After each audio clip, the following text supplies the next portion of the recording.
What is going on, everybody? Welcome back to an all-new TAETRO live stream. It's a Saturday, which means we are listening to music from the community. So welcome. Let's all just relax, sit back, kick back, grab a beverage of your choice, coffee, water, tea, maybe an alcoholic beverage, depending on what time it is, where you're at right now. And we're going to sit back and listen to some independent electronic music producers from around the world that are part of this community. I see you all in chat already. Thank you all showing up to support, and hopefully a lot of you are here to submit music. And real quick, let me just explain how this works right off the bat. So we're taking submissions from our community Discord. Now you can get access to that community Discord by clicking the join button at the bottom of the video. When you click the join button and you become a member at any tier, you get access to that Discord. You go into Discord, you link your account. You link your YouTube account. And if you're confused on how to do that, all you have to do is type in chat !new member, as I just did.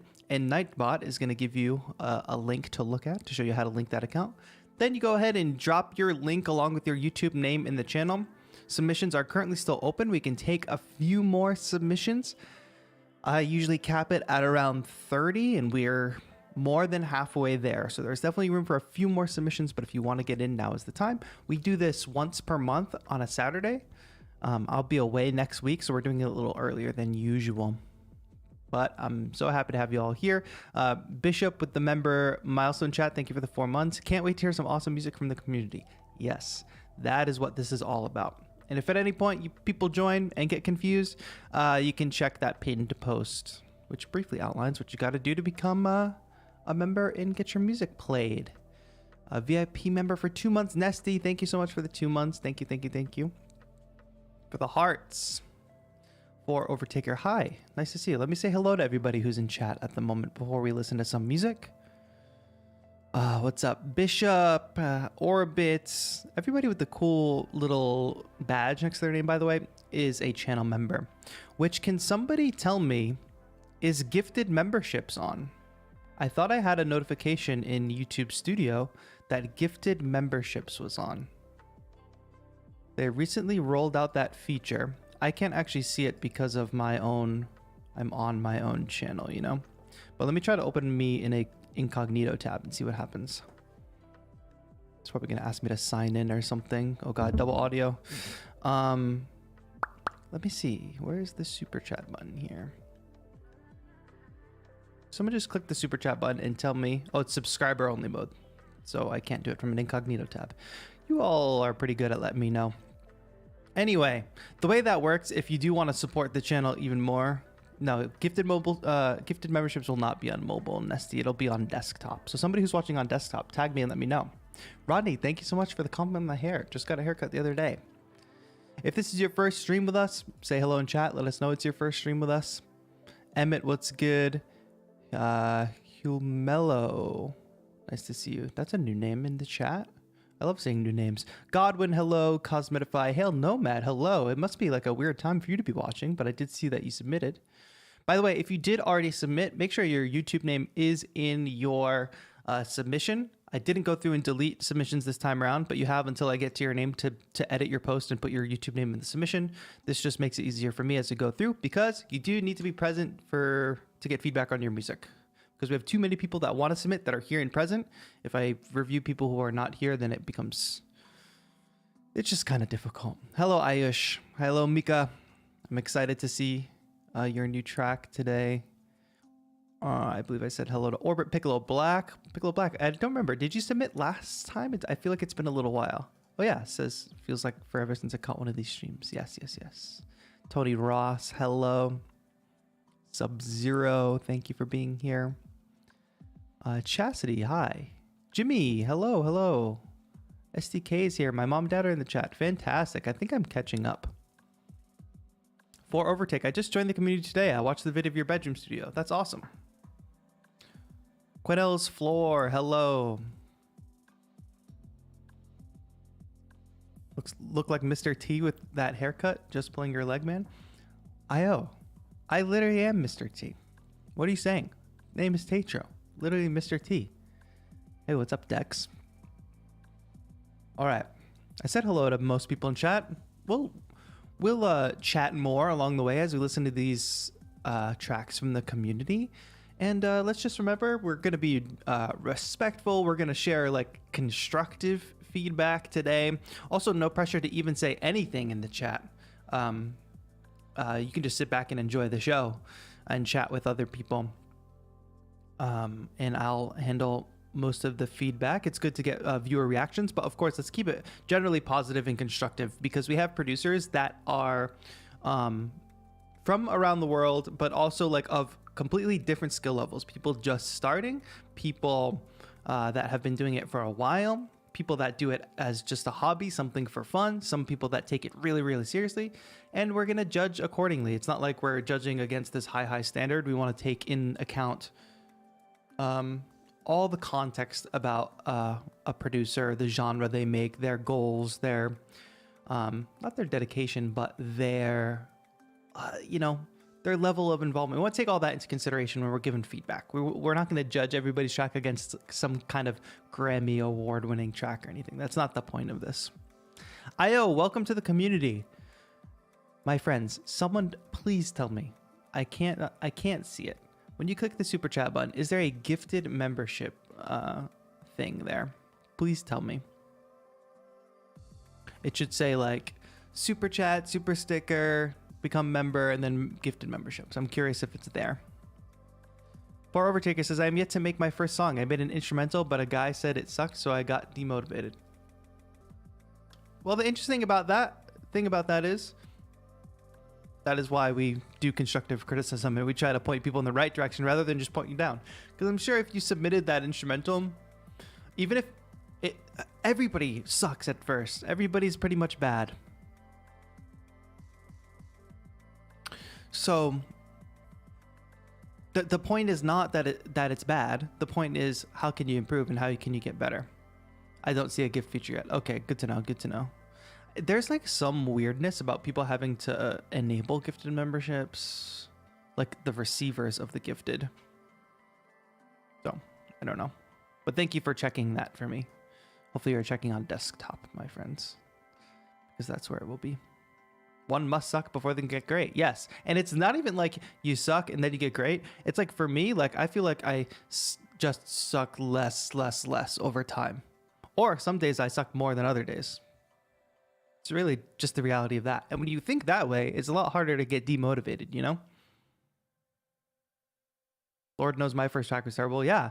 But what's really interesting is what you'll think about, and that's Taylor Deemer in the chat. Hello, Taylor. What's really interesting is what will you think about your tracks 5 years from now? The tracks that you feel really good about, what will you feel about them 5 years from now? Just like, what do you feel like about your tracks 5 years ago?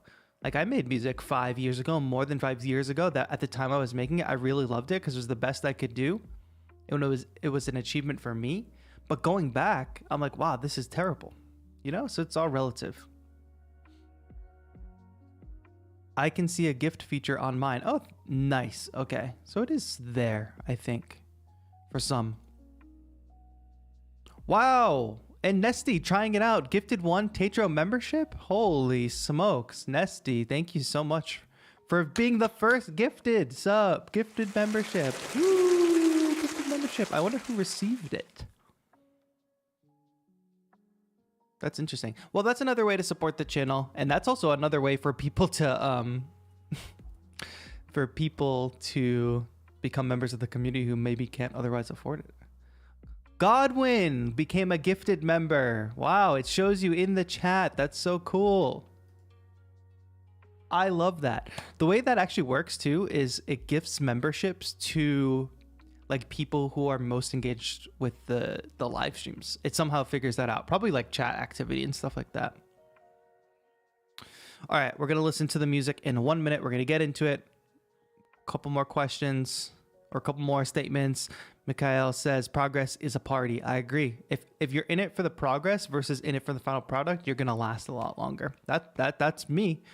Like, I'm not in it for a win or for an award or for an accolade or for a number of subscribers or for a number of listeners. I'm in it to just get better and better every day. And that could be slow. But what do you see about people who have really fast success? It comes down really fast. And usually they struggle with mental health issues or just like even financial issues because they have a lot of success all at once. And then it just drops off and they don't know how to handle it. What is the stream schedule? I am live every Thursday. That is the official stream schedule. We are live once a month on Saturdays. And occasional Tuesday. But yeah, we're live once a month on Saturdays. We are live every single Thursday for everybody. And then we're live on an additional Saturday for members only, for VIP members and above, for our members workshops. The next one will be in June, early June. We will have another workshop on finding your artistic voice. The past workshop is already up. You can watch that even if you become a member today. Obviously, it just won't be live. SDK, thank you for being a huge supporter as usual. Much appreciated. Huge supporter. Welcome, welcome, welcome. Wow, I'm so excited that gifted memberships are turned on. Hello, Neil. Hello, Amelia. Wow, people I know are tuning in from odd time zones, and I really appreciate that. Hey man, your guitar is pretty cool. I've never seen you play it. Well, that's because not everything that comes to the channel is everything that I'm doing. My online life is not necessarily, my offline life is not 100% captured on this channel or in my content or whatever. But you can definitely find, if you look hard enough, you'll find lots of content of me playing all three of the guitars that are in frame. That one, the bass, and the jam stick, which you can kind of see there. All right, we got to get into these tracks because these streams go long and you all need your time to shine. I'm going to call out names as I'm like getting to more and more tracks just to make sure people are present in the chat. Josh Ho, are you here? Well, I got Rodney. I got Roddy Dodd Jr. up first. I already saw you in chat. But Josh Ho, say hello. Tag me so my name turns orange at TAETRO. Piccolo Black, I know I already saw you. And Ayush, I already know I saw you. So we're good to go on that front. But why don't we get things kicked off here? I'll show you my screen. We are going to be listening to a track first off called Low Pressure by Jolt. Let's give it a play.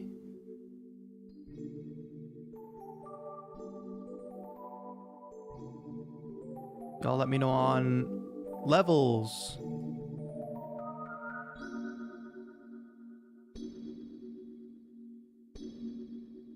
Nervous, Rodney? Wow.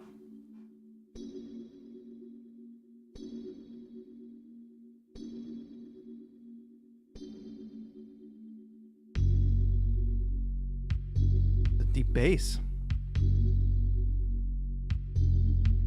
Thank you, SDK.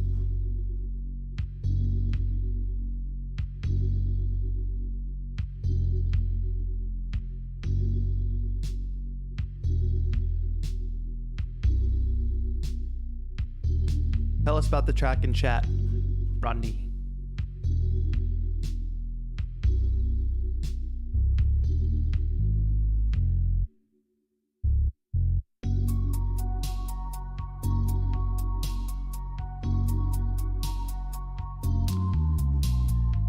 Oh, that's a really interesting bass run there. That's cool.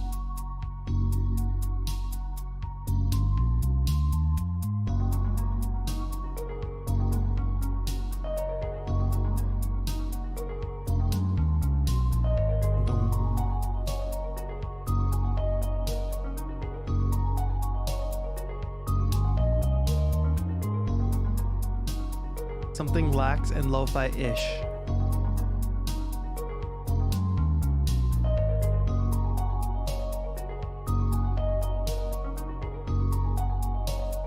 I do like the arpeggiated harp sound a lot.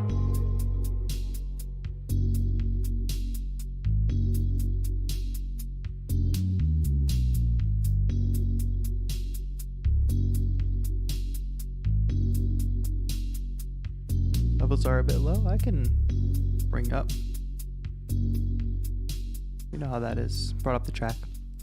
All right, thank you for that submission, Rodney. I appreciate it. So something came up with one night, trying to create something relaxed, a little lo-fi-ish. One thing I liked as the song went on was some of the sound selection. So I kind of like this keyboard instrument, and then especially some of these arps later on. The bass is a really, really simple sound, which I always appreciate. It's not like too distracting, but it's holding it down. And the bass is definitely a feature with dung, dung, dung, with that nice little run there. I like that a lot. I do think some of the musical ideas could be improved and slightly more interesting. So for instance,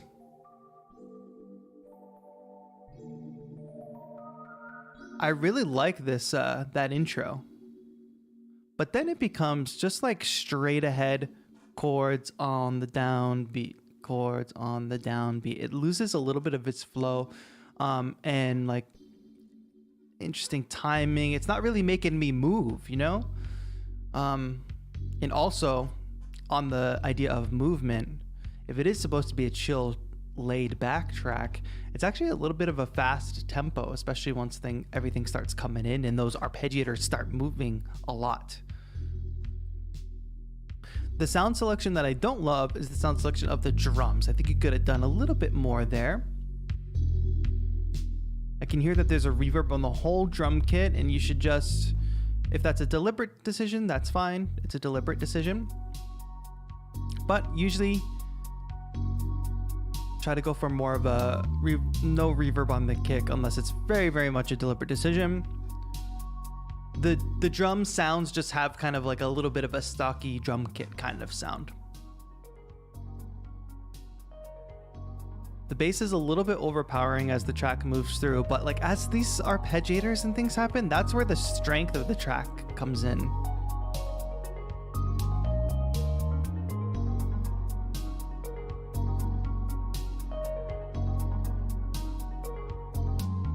I think where there's like two arpeggiated sounds, one is like a little more reverby and lighter, one is right in the front, like that harp sound is right in the front. Those can start to get in the way of each other. Just be careful of that. I think you're getting away with it because one is more dreamy and reverby in the back and one is more in the front. There's some cool stuff to start here. But my only thing is like, what happened to this cool pattern at the beginning? Like the rhythm and the movement that this implies.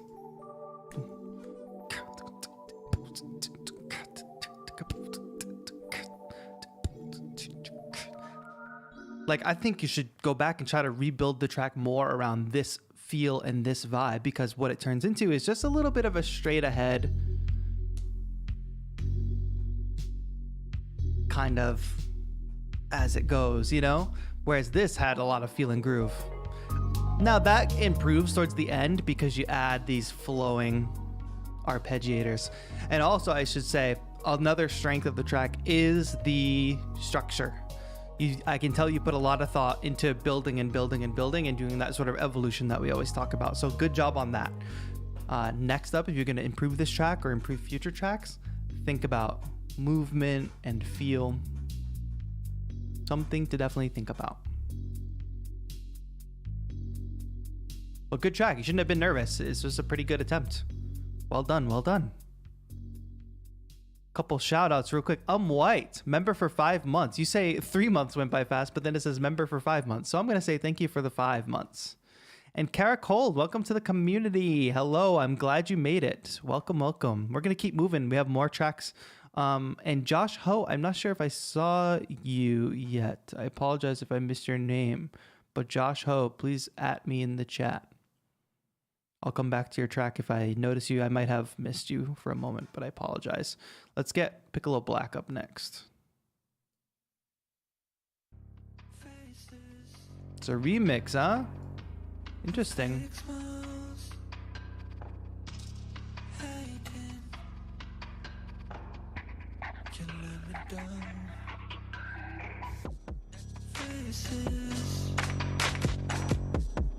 All right, Josh, I got you next, Josh.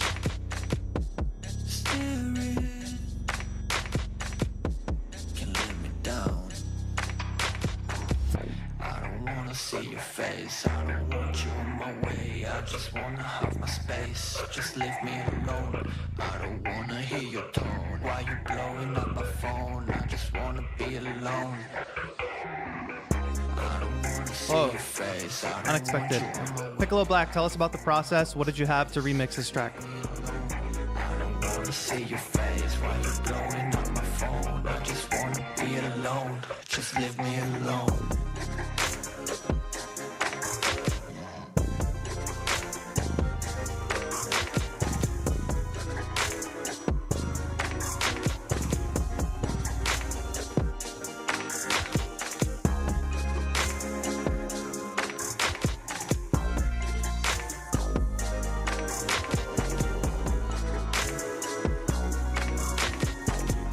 Just the vocals, okay.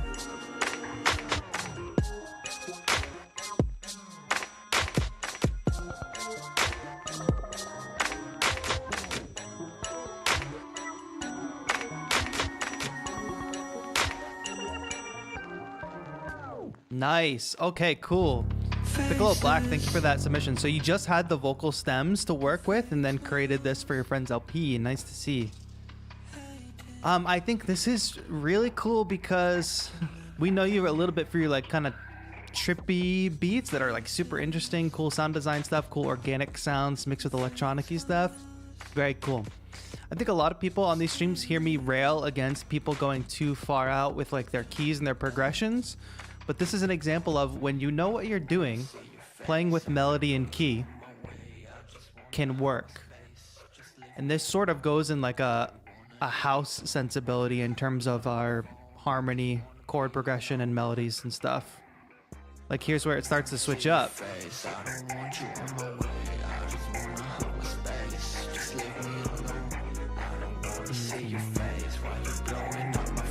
I really love the bass sound. Just leave me alone.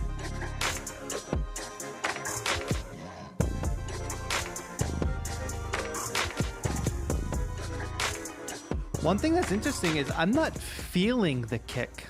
Not that I'm not feeling it. The pattern is fine. The top end of the kick is fine. I'm hearing it punch, but I'm not feeling it as much as I might expect. A little bit when I listen at a bit of a higher volume, just maybe a little bit more of a sub tone in the kick maybe. And what else was I gonna say? I don't know how this works in the context of the LP, but to me, I wanted more of this track. I mean, it's only a minute 45, and it's got an interesting structure, but a thump. Yes, Kartik, I'm looking for more of a thump. It feels like it calls for a thump.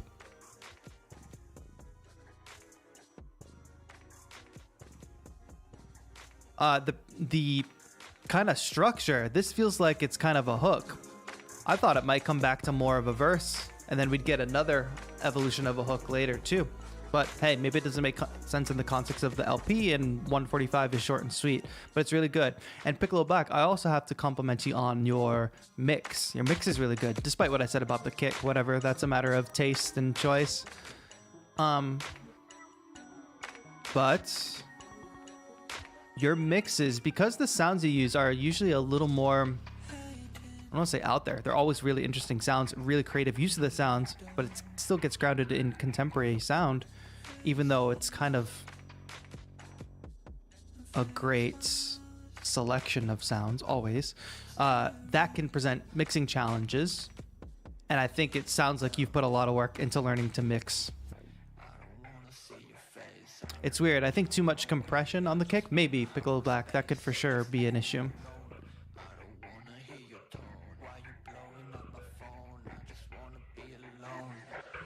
Good job. Keep doing stuff like this. The more you can work with artists like this, Piccolo Black, like that's huge, because people will hear this sound and be like, what is that? And it's a lot easier, I think, to get people to hear that when there's like a song versus people that maybe don't listen to beat music, you know? Well done, Piccolo Black. Good work. We're going to keep it moving. I got to jump back up to Josh. And we have a YouTube video here. Can I do this? Is it that easy? Yes. Let me pause. Let me give a sub. Thank you, Josh, for the submission. We're going to move on. Piccolo, well done. Well done. Thank you. Glad to have you back on the streams. Folks, I see people wondering about how do I submit? How do I submit? If you keep spamming me, it's just going to make me frustrated because there is literally a pinned message at the top of the chat that says to submit music. You did not need me to hand you all the information. Now, if you are a little confused on how to join, there's also been other people in the chat responding to you as well. So pay attention to chat. Don't have tunnel vision and just think about me, my music. How do I get it? How do I get it? My music, my music. There's literally a thing at the top of the chat for you, and you can also type new member in. There's also information in the description as well. So I'm going a little hard on you there because you all know. Y'all are going to go to other online communities out there. Y'all are going to want to try to find success. You got to be as independent as possible. You don't need hand holding to read a pinned message. So the pinned message tells you exactly how to submit music. It's over on Discord. When you get confused about how to actually join that Discord, you type in !, new member. And Jure Johnson, your message is just going to get automatically deleted because that's not what we're here for. Anyway, Joshua is here. Let's listen to this. I like having a little bit of a video element. Okay, what are we going to make though? This better be good.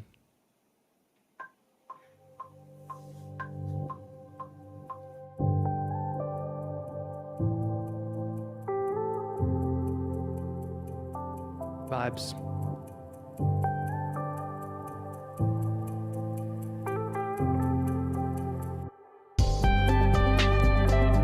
Nice.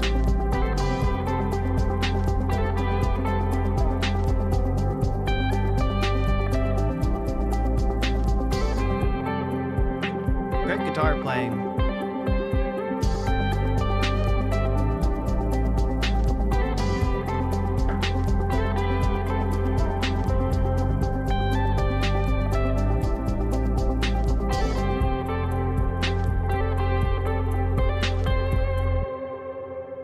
And now, vocal. It's gonna be a song.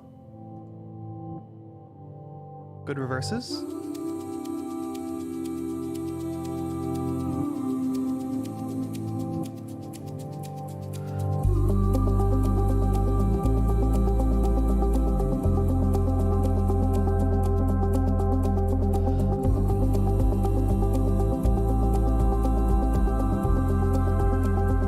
What do we think, chat? What do we think?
I like that little like metronome kind of sound there. Really good. Cool little studio you have too. Nice. Well done. Well done. Can we run this back a little bit? I'm going to give content advice in addition to musical advice. All right. But musical ideas are great. Chord progression is obviously really effective. The guitar sound, the guitar melody is really good. The way those vocals come in at about halfway through, really, really nice. And just the overall, well, first of all, let's just run this little drop. That's really nice. That's an interesting thing that takes like a more typical song and just creates like little moments of drama. And I would say overall, that's what this track needs a little bit more of. Little more moments of drama, little more What you have here is the basis and the foundation of a great track, and it needs one layer on top, like the cherry on top layer that takes it to the very next level. A little more sound designy things, a little more implementation of like maybe beats that are here and there, little momentary effects. There's always that stuff in this kind of music. This is a good midpoint of the track, so good job on your structure, because we don't just go on with the continued instrumentation. Things kind of drop out and we introduce a new instrument that's front and center, the vocal, and then things start building, right?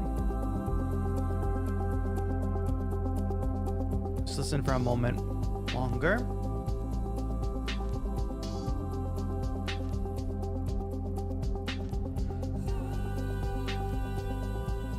Now, in my opinion, there could be a bit more drama here. And the section also feels like a little bit uneven. But this drop is not nearly as satisfying as it could be. As soon as I hit the 2-minute mark, you guys can go back and watch the tape. I went and checked the time because I was a little bit like, when we arrived at that 2-minute mark, I get what it's doing structurally. Everything's coming back in. And it's kind of satisfying because now we're combining everything we loved about the beginning plus the vocals. But it didn't feel like a satisfying drop. Like, it needs one more layer of energy, because yes, you're combining things that we haven't heard together yet, but the energy really hasn't changed, and you really want this blast of energy when we land at that 2-minute mark. A crash, an additional percussion layer that's bigger than a tiny shaker, because this track has a big sound. It's like big vocals, stadium kind of guitar happening. Everything else has got to match that, because everything else stays kind of small. So really go for it in that last minute. Psh, like big blast. And then also think about, especially for this end section, what is the listener supposed to be focused on? To me, it's the guitar. The guitar is playing the melody that you walk away singing, and the vocals are part of everything else. The vocals almost belong like with the piano. They're like a pad, essentially. But the vocals are pretty much bright and dead center at that end point. So it makes me feel like, oh, I'm supposed to be focusing on the vocals, but then there's this guitar that is has a good tone because the highs are rolled off. It's got a little bit of a lo-fi /stadium guitar sound, like a little bit of both. But it gets like overtaken by the mix of the vocals, where it's like I want to grab onto that melody of the guitar. So just think about that. Just because it's vocals doesn't mean it has to be front and center. If you were singing lyrics and there was a song, I would say, yes, the vocals are front and center. But in this, the vocals are more of a part of the rest of the scenery rather than the subject of the painting, I guess. All right, that's great. So like I said, I think it just needs a couple layers that will bring it to like a badass. Like right now, it's like a good track. It's a great track, actually. But like if you want it to be like, wow, there's a couple more things you could do. I think here the brightness of the vocals works because they're the only thing here. But then you have to think about it in context of everything else. Okay, good. Last piece of feedback, because I'm really excited that you made this really awesome video. And I'm telling you all, everyone in this chat that's making music, and a lot of you are, making videos like this, you might say, dang, it's a lot. It seems like a lot of work, but it will do so much more for you than just uploading your tracks to SoundCloud. Having said that, like I said, I wouldn't change anything about this video at all. It's dynamic. It keeps me interested. You want people to find this video, and people pretty much are finding it. It has more views than you have subscribers, which is good. But this is more of a Instagram / TikTok title. For YouTube, you really want to think about what people are going to search for. Title and description matters a lot for that. So when you become obsessed with lo-fi and gallop rhythms, sure, but yes, people are searching lo-fi. Don't think people are searching gallop rhythms. You could go either two routes. Making a lo-fi beat with, and just list a few of the pieces of gear. Or you could be like making a lo-fi beat inspired by this artist, that artist with blah, blah, blah. Like, think about things that people are searching for. Because if someone likes a certain music that sounds like this, Like, to me, like, the guitar reminds me of the 1975 a bit. If the video was titled, like, making a lo-fi beat, this isn't perfect, but making a lo-fi beat in the style of 1975. I know that's not exactly what this is, but that would catch my eye. So what I'm thinking of, you can do all this later. Like, you can talk about algorithms later if you want to make a tutorial, or you can put it in the description, or this is a good, you know, like I said, TikTok, text on screen or caption. But when you're thinking about your titles and you want more people to discover it, think about what might attract somebody to watch the video. Because obviously you have a great piece here. It's now just like getting people in front of it. And then don't forget, the next step is go make 5 more videos that are like this, just as good, so that people don't find this, it's excellent, they subscribe, and then they're like, oh, I don't know. Or go make a tutorial on how you recorded these vocals, or how you processed this guitar, or how you made this song. And then people might find the tutorial first and then find the song. Just suggestions. But good job, Josh Ho. I think, is this your first time submitting? I'm not sure. But that was really great. We got to keep it moving though, folks. Ayush is up next, and it's another video. So we love that. Thank you, Josh. Well done.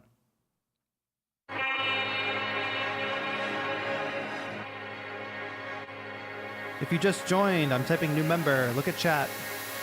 I was raised a little young nigga doing bad shit. Talk much shit. Language warning. I can remember being whooped in class, and if I didn't pass, mama whooped my ass. Was it my fault? Papa didn't plan it out. Oh, God bless me to be the man that I. Why is it peaking like that? Ayush.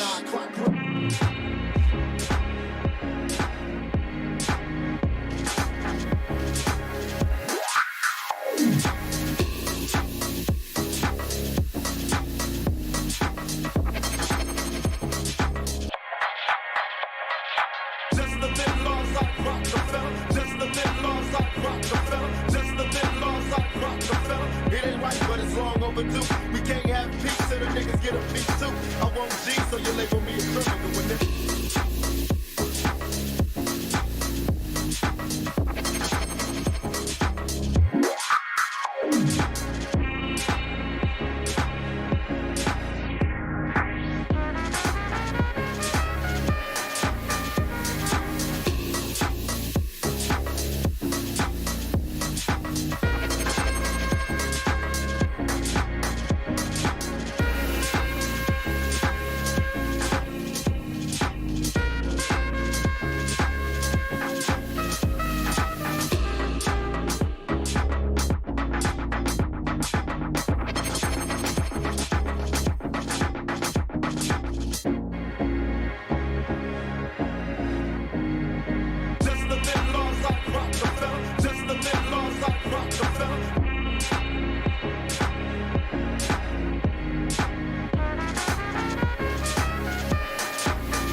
Good bounce. Yes, I agree.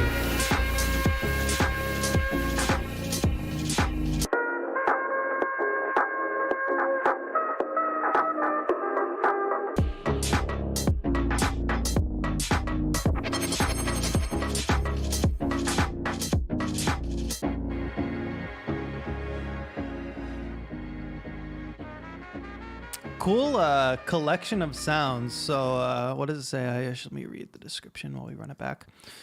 Started this idea on Qual Sampler, further worked on it in Ableton Live 11.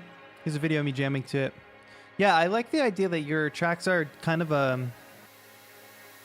like usually just straight up jams, like their performance, and not just like track from beginning to end.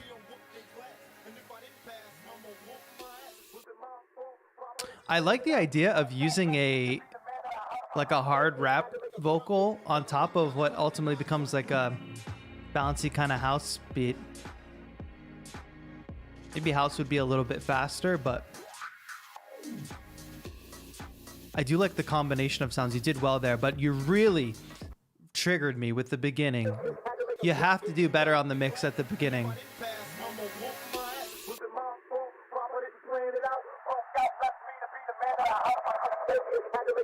I know it's the performance effect that's doing that, but you gotta do better on that because people might just bounce out and assume that like the whole track is gonna be badly mixed.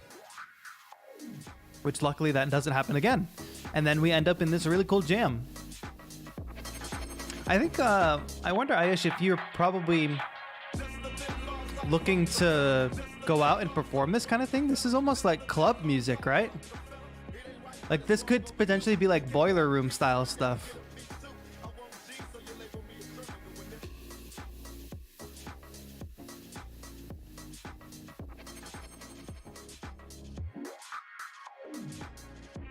The beginning is the most important thing in my opinion. Yeah, of course, because we live in a world where everybody gets scrolled on the next thing.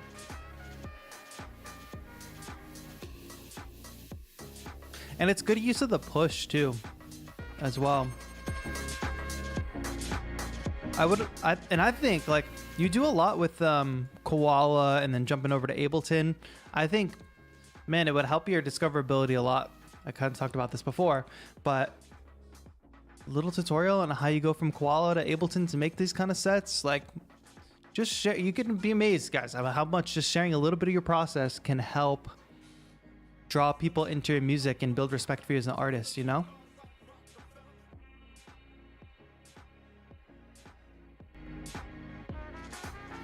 But cool collection of sounds. It's a cool jam.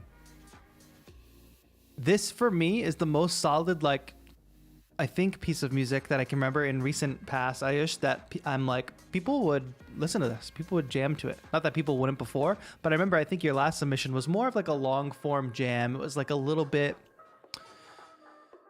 maybe too long and dragged out from what I remember. But this is like, this has context. This makes sense. This feels like it would be played on a dance floor, you know? Good job, my friend. Let's keep things moving. Let me look at the next few. I got Orbit. I've seen Orbit. Then I've got Sub-Zero. Sub-Zero, you're here, right? Still here? SDK is here, definitely. Boz is here. I saw you, Boz, and Halo's here. All right, we're pretty much good. Sub-Zero, just give me a quick tag because I haven't seen you in a bit.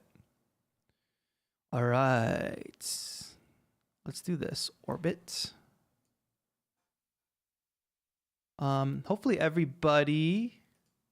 and thank you for joining, I should say. Also, let me shout out Scrappy. Welcome. Thanks for joining the community. Just another reminder, again, you can type !new member, which gives you clear directions on how to link your Discord and your YouTube account. You go into Discord, you link your YouTube account from within Discord. It does say that when you become a member. I think YouTube is probably bad at delivering that information because nobody seems to be able to figure it out. But I also think it's partly because people just immediately get confused. !new member. If other members could help me with that, if people are looking confused, just type that in chat for me. Thank you, peace and love. All right, Orbit, what you got for us here?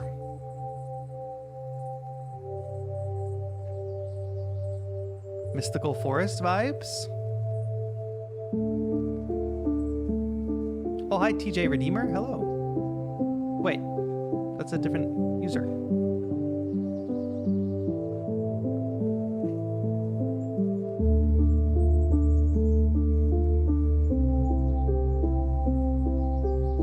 Godwin, thank you for hanging out with us. Congrats on the gifted sub.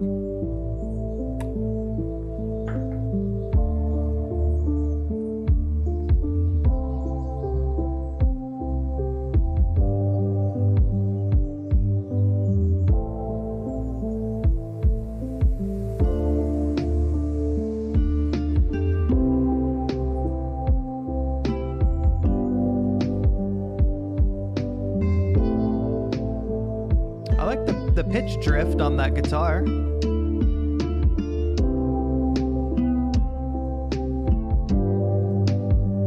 Ah, got it, Taylor, got it. I thought so.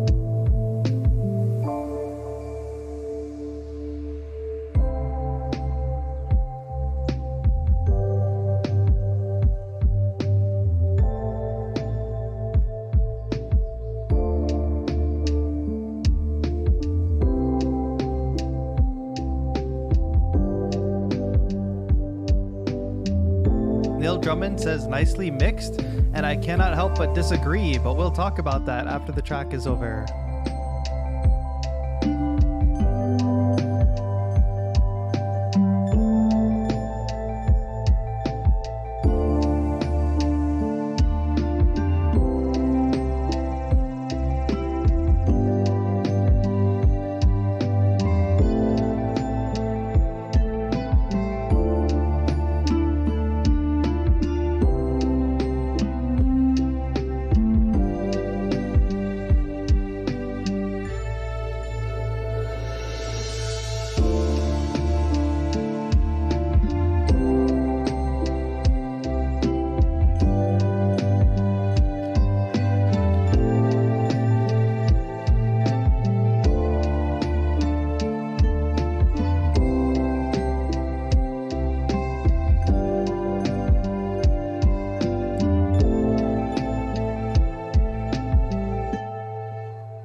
right. Orbit, well done. First of all, let me start by saying I really like the musical ideas and I like the overall kind of world that was built with the sound choice and the musical ideas. It's very mythic. I think the artwork you picked for it also very much helps. This is why artwork is important. I look at that and I am sort of expecting this mythical, almost like fantasy world lo-fi style beat. So that's really good. Your structure is also really good. It evolves quite nicely. Couple sound selection choices though that I disagree with, like drums are so important.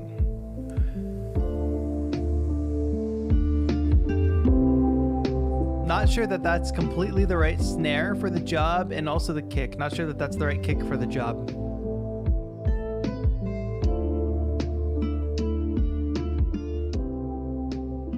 But my main feedback comes down to the mix. The mix could improve a lot.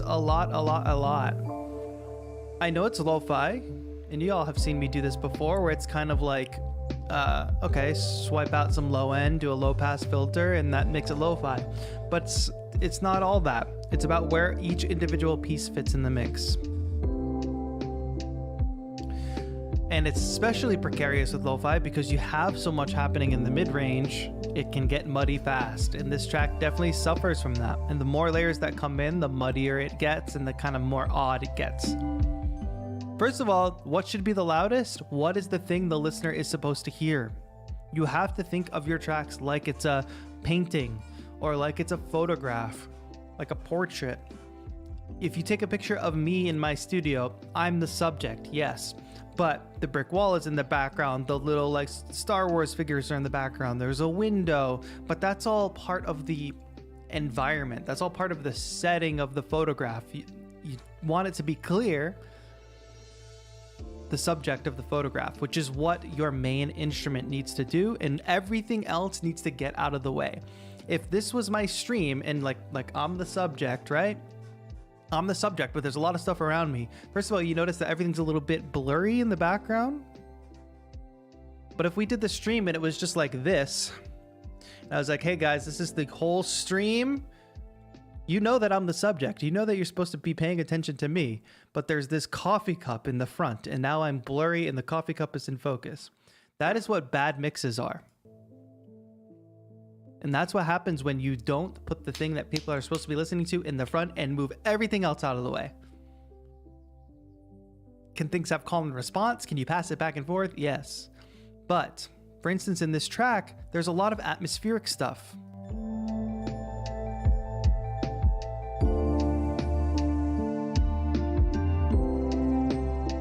The piano is dun, dun, dun, dun. That's playing a bit of a melody.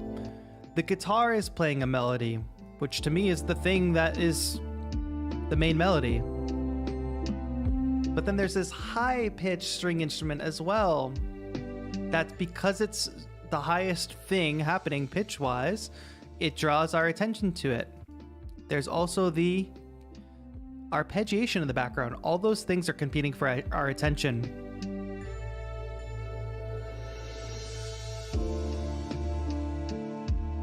The piano is, the high-pitch instrument is pretty loud.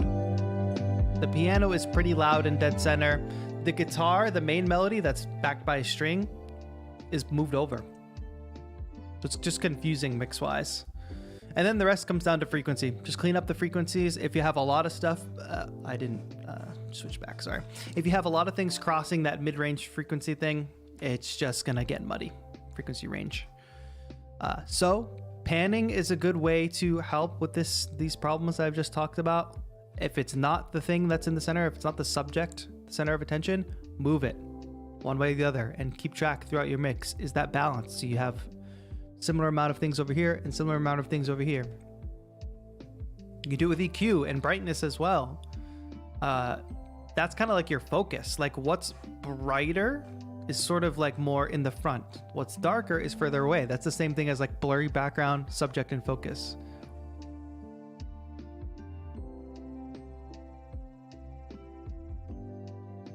But Orbit, this is a great, the thing that you have clearly is a vision and a world that you're building with your sound and your music. And you have a good sense of melody and a good sense of these chord progressions. Start to clean up some of this mix stuff and you'll start to grow in all the areas anyway. But next step is start growing in some of those mixes because your musical ideas are pretty good. Well done.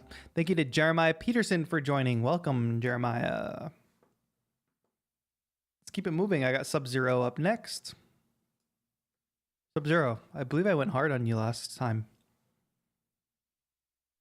I wanted to make some type of trap track with an Indian touch, and this is what I came up with. As I try to find the best type of genre for my beats so I can focus more on my unique craft. I feel as though this track may help me somehow by wanting to make a trap soul beat.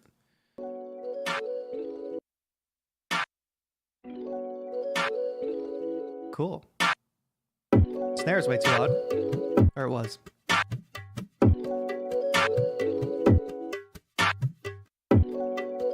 Kick should be hitting way harder, but overall the general idea sounds good.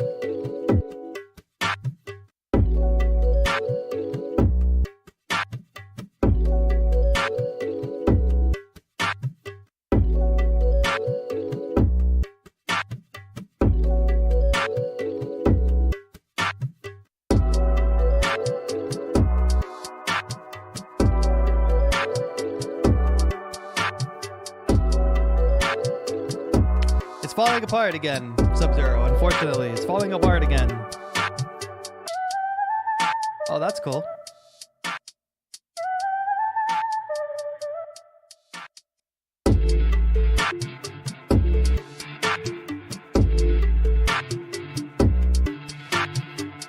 The 808 like bass doesn't make sense. It feels good, but the notes are not what you want. I love that vocal line though.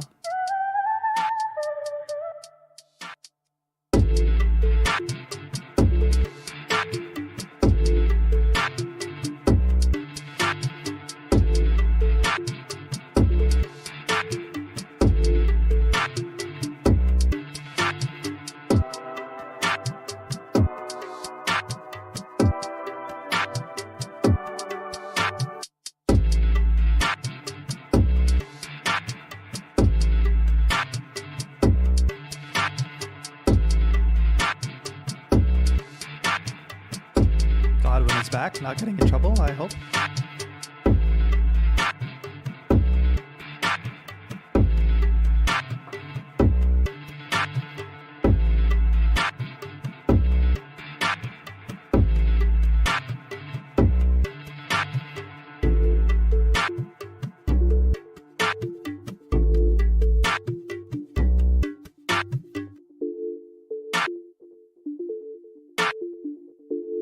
Caracol says it's like a musical patchwork quilt. I agree.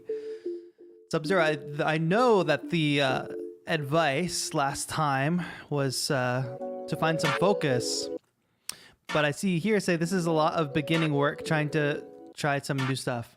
It's okay to try new stuff. I'm all for you trying new stuff. And this intro is like really good. I really love the tablas and the beat and the flute line, and even that 808 sound is good, but the notes are wrong. Or the notes, I mean, it's your piece of music, so whatever, but the notes are not doing what they could be doing or what you might expect them to be doing in not a good way. Sometimes subverting expectations is good, but I know it's not exactly what you want to achieve. So to this point, like instrumentation wise, it's good, but then this happens. Why?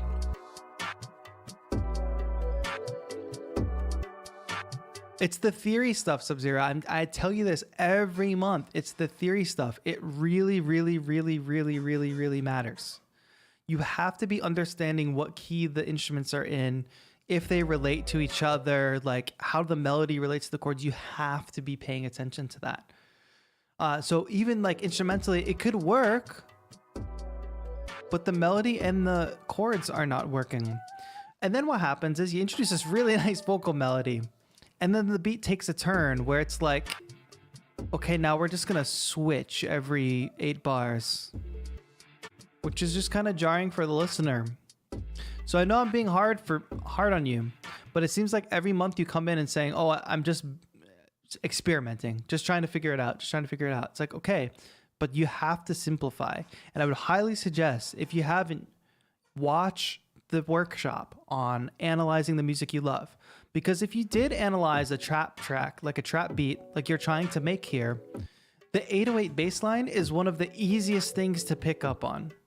It's one of the easiest things just to take note of. Okay, this is what the 808 sounds like. You picked a good sound, but this is what the 808 is doing. It's not just good enough to have the right sound. It's also important to have the right note and the right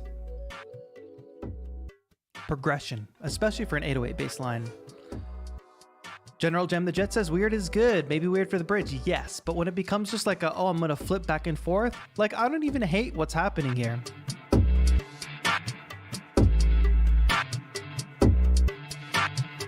I don't even hate that weird guitar sound, but it's just the fact that we're flipping back and forth between them almost arbitrarily with no shape to the structure. That is the problem.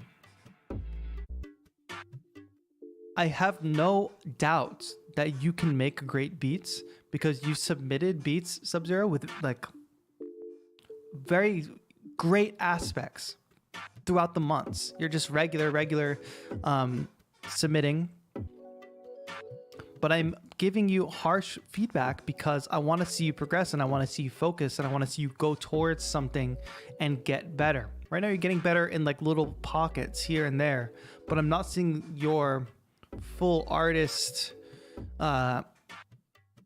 yourself as a whole artist. I'm not seeing that grow. I'm seeing like these little pockets of improvement, but then these little pockets of like stuff that shows that you're not quite focused and taking it all in.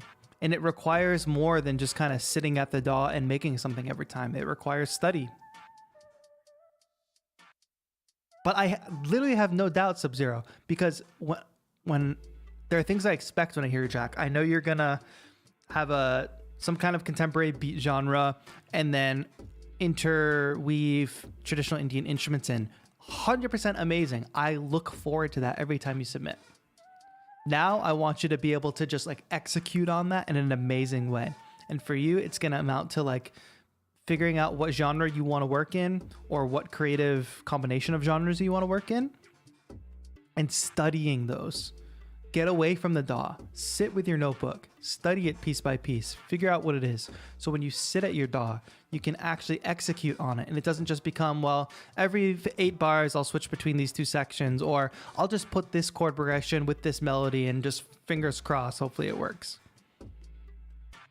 Ear training, I've got the music theory series. You can go watch that. Go watch it now. The workshop, maybe you have access to it, maybe not, I'm not sure. The membership level, but go watch that. I'm gonna have a video out on it soon though as well, a shorter video. But please keep going. But I'm gonna keep giving you this hard feedback until I see the progression and the focus. It's coming along. There are certain aspects like your mixing and things that are a lot better than the first time you ever submitted, but like the technical skill, the foundational stuff, got to keep going. Thank you, Sub-Zero, for the submission. All right, STK, one of the tracks I'm currently working on for a future album. This one's kind of experimental, but in the same realm my last submission. Good. So STK, you've been trying like a new sound from what I gather. Go Kid, thank you so much for joining the community. Welcome, welcome.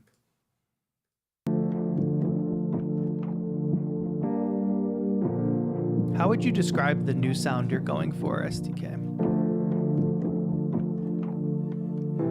It's a little post-rocky. Not really, though. I don't know.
love that. First of all, I love the distant drums and this kind of like forward weird vocal thing. That swell was amazing.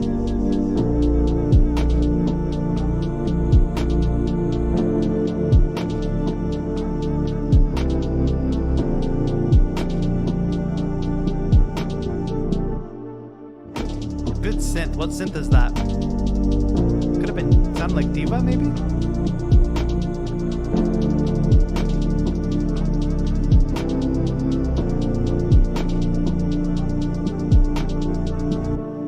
Drive the new Volvo X38. Available at your local dealership. Excellence in automotive quality.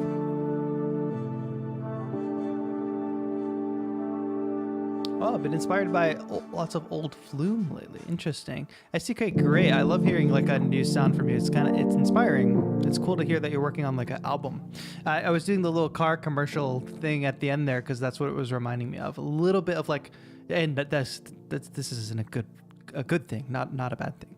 Like a cinematic quality to it, like a really dark, moody car commercial. It's interesting that you say you're listening to a lot of old Flume, because I think of that more as like, because this is a very half-speed feel, right?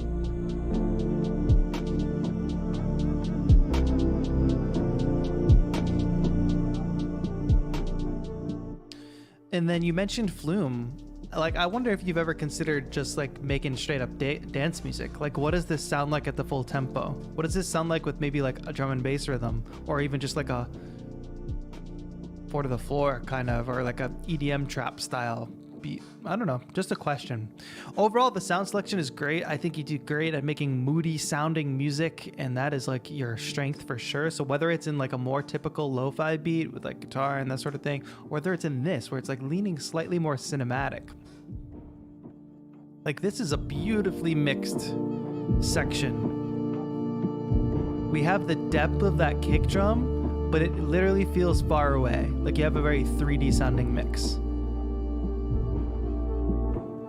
And you all have to listen to, like, I'm just going to point this out for everybody to listen to in this section. When I mention things like to take the track to the next level, and I mentioned like that people have all the standard parts. Okay, you have the chords, you have bass line, you have a lead instrument, you have whatever. But then other cool sound designy things need to happen. More gestural stuff needs to happen. This is what I mean. These kind of sounds that are not like, oh, I'm not listening to that melody. No, it's like just like things happening. Things that don't necessarily repeat. Of course, there's a nice bed of chords here.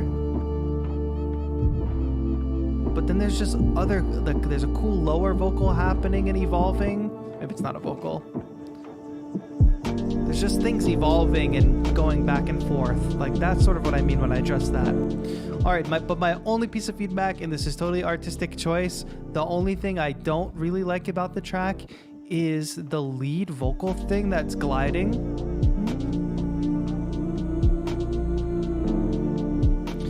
I think it's just the glide that I don't like. The glide to me sounds like it takes me out of it. It's not just that it sounds unnatural. I'm trying to articulate what I don't like about it.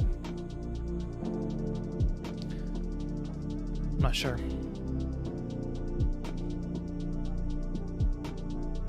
But that's the only thing that I did not like about the track that I felt like kind of stood out as a less mature choice in a track that otherwise has very mature and very well crafted everything.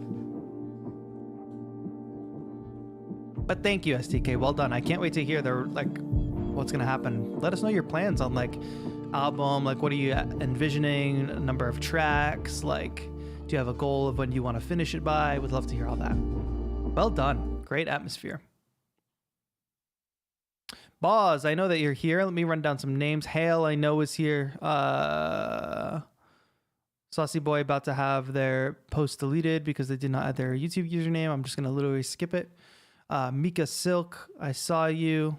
Dotkey being a champ, by the way, looking out for everybody. tagging people and be like, hey, did you add your YouTube name? Did you add your YouTube name? People shouldn't have to do that. People should just be able to read directions. Like people who just join and then say, how do I submit, when there's literally a pinned message that says to submit music. Here you go. I know that sounds harsh, but peace and love. And RYB, I just saw you chime in. So that's good. We have the next set of submissions. Busy Boss, let's get you up next.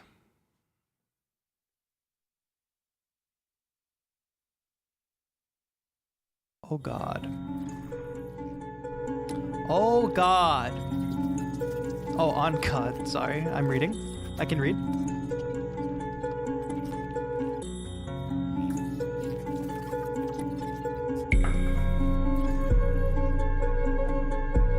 Yes, that comment. Bye, Amelia. Thanks for joining.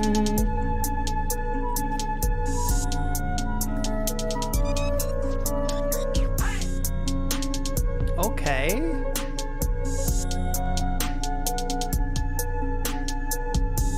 Harp, flute, I'm loving it.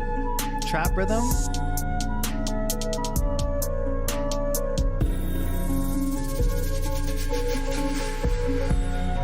All these ideas are great and the mood are great. The mixing is what definitely needs improvement.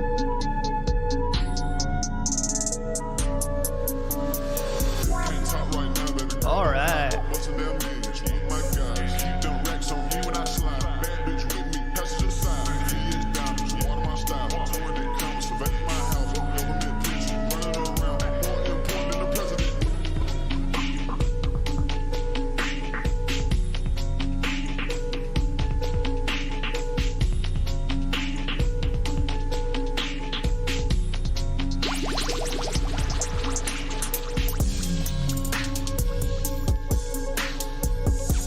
I need this kick hitting harder, and I need the hi-hats to not be so crispy.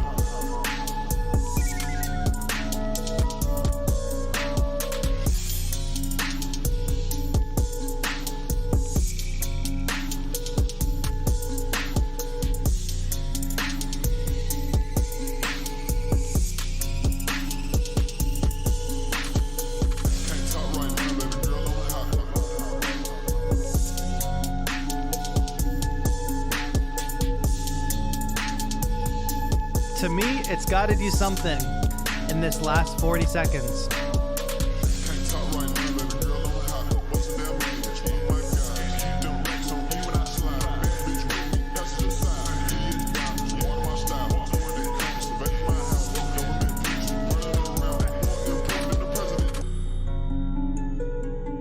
And a little outro here.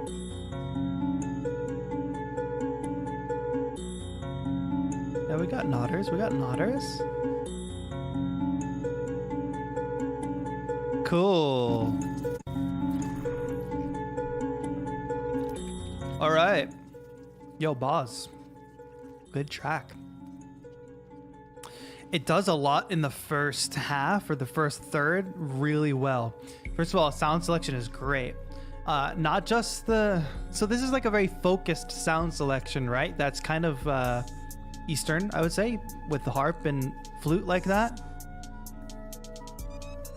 And then, of course, the juxtaposition of that against trap beats, trap rhythm, and a deep 808. Like, this is what I mean when I say any of you could go and make trap music, but to make a decision to have a very focused, like, flute and harp and kind of stay in that realm, plus these interesting little electronic effects in and out, like, that's a lot of what I'm talking about when I'm talking about focus. And not talking about like, oh, you're doing trap music, so you have to have this and this and this and this. It's like, no, but if you can show focus in some way, it's effective. Like this. And then having that top line vocal, it's not just having the top line rap vocal, it's the fact that there's this kind of trippy delay on it and there's a reverb on it. Go back here. Or there's like ad libs, it's not delay. Because of course you could have just layered a top line vocal that was like really clean or whatever, but the rest of the track calls for like a more airy atmosphere, mystical atmosphere. So that's really well done. And what I get most afraid of when doing these, track reviews. Not afraid of, but what mostly disappoints me is when people have the structure of their track, and for the first minute we get like a really cool beat, and then it's like, okay, but where is this going? What is this leading to?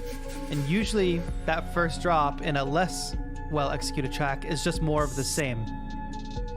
But at this minute point, when the vocal gets dropped in, it's perfect timing, perfect structure, and that wah, wah, cool little sound design stuff. All right, but on the mix front, some of that cool sound design stuff is way too loud. If there's like weird sounds happening, it's likely that they already pop out of your mix in a distinct way. They don't need to be super loud. Like there are instances where some of the effect sounds are way too loud. I think the hi-hat is also way too loud and like super just thin. Like that was way too loud. That's louder than everything else. That effect sound, bubbly sound. And you know, I'm gonna stop commenting on hi-hats because I don't know. Maybe it sounds fine and I'm just sensitive to them.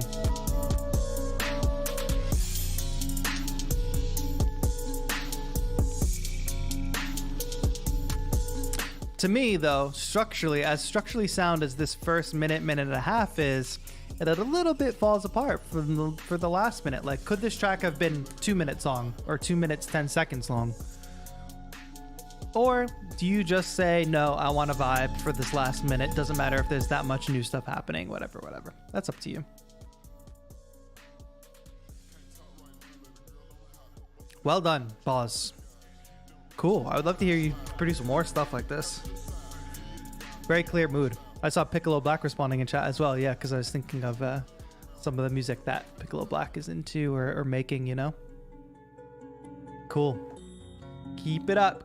A lot of example of like really well done stuff. Hail Nomad. Let's listen to this so you can go back to sleep. What you got for us? Hail. My first track using my own vocals. Song about me striving to lead a minimalistic life. Can you type in chat a little bit about that, Hail Nomad? Your travels and kind of like your lifestyle a little bit? Live in a world. Those are loud. Of consumer culture. Happiness through things. Happiness through things. Been longing for years of living a simple life. Stripping away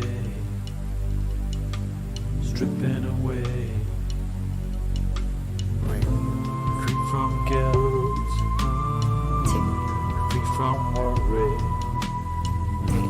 free from fear. Don't be sorry, less is more. Material possessions consume less. Life success, living my life, trying my best, asking the questions, longing for less, minimalistic, living the simple life, living my simple life, living my simple life.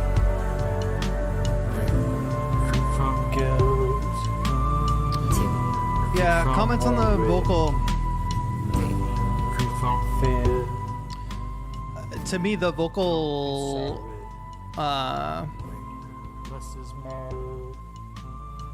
effects. You just can't do weird stuff, guys. I go on this tirade all the time, and I'm not speaking to just Hale. I'm speaking to everybody else who's doing weird stuff for the sake of doing weird stuff. At the beginning, vocals were good. The vocals are decent. Oh, this countdown is cool. Let's hear this drop. Free from guilt, free from worry, free from fear. And there's some level peaking as well. Sorry. Less is more. Material possessions. It just sounds like there's either a phaser or a comb filter or something happening, which is not making the vocals easy to hear, or it's making them clash in the mix. Living away from guilt,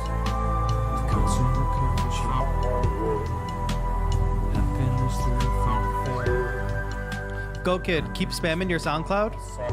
That's not how you submit. Longing for you, less is more. Living a sense of your possessions. Stripping away souls. Stripping away success.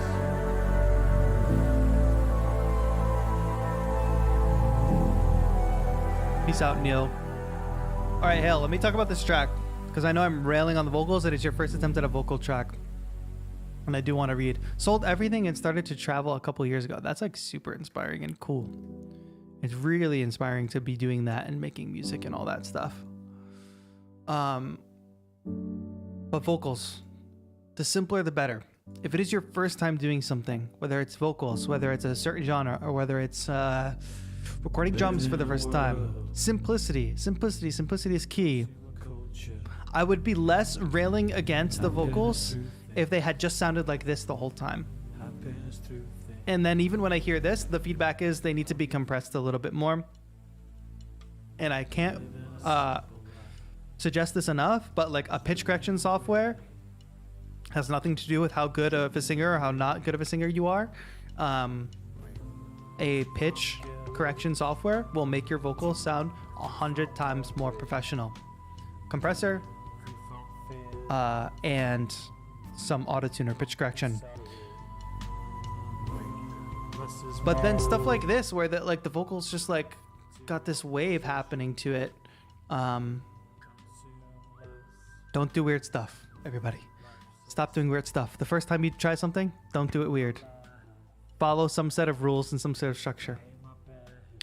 The song in general is kind of moody. The instrumental is fine, but hell, I feel like I've heard better music from you or more advanced music from you. And maybe this track is just more of like a therapeutic kind of thing or more like a journaling entry for you too, because it's talking about your life and whatever. But when we're making art and when we're making music, writing songs specifically, sometimes it can be just raw expression and raw what comes off the top first.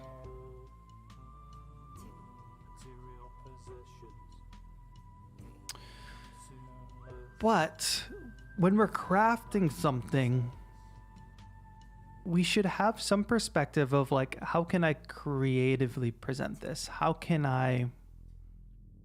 So like the lyrics specifically, right? How could you have said what you had said, but in a more poetic way, in a less on the nose way?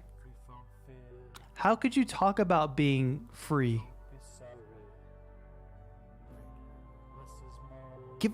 I simultaneously want more, and I want you to present it in a more, I don't know, can you use metaphors? Can you use similes instead of just saying materialistic possessions? Like using words like that for me is like, okay, kind of like okay, but find a more poetic way to say it. Maybe really think about what you want to say and how do you translate that into the language of a song rather than the language of just literal statement, you know? Yeah, it was a bit of an experiment, totally. And I think it being your first time doing a song with your vocals, it's totally understandable. This is like your level 1, or this is like your level 0, and you haven't even gotten to level 1 because this is your first time experimenting with it. So now that you've learned that process, you've conquered that, like, all right, we got vocals on a track, we got lyrics on a track. How do you make that better? To me, it's putting a little more thought into the lyrics. How do you say what you want to say, but in a slightly more poetic, less on the nose way? And then very, very basic vocal production things. And then all the other feedback that I've given everyone else applies about this structure. Like if I can click here in your song,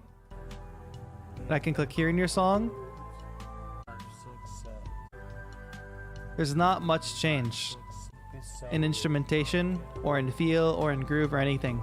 So all that still applies. From an instrumental perspective, I still also think you can do better.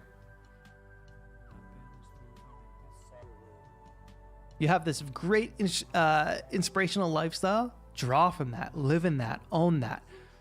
Do you think that this track is as inspirational as your lifestyle?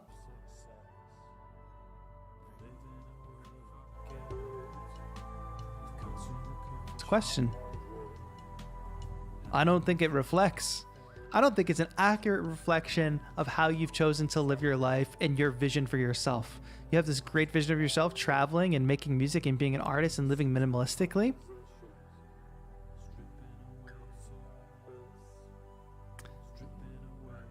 I don't think this track is an accurate representation of that. But good experimentation, and I'm looking forward to more. And the more you can document your process on that, the better. Thank you, Hale, for the submission. We're skipping Saucy Boy, unfortunately, because there's no YouTube name. We're going to go on to Mika Silk in a moment, but I'm just going to take a minute to remind everybody that we're going to close submissions probably in about 10 minutes. So this is your last moment if you are not a member yet and you would like to submit to add some submissions to the pool.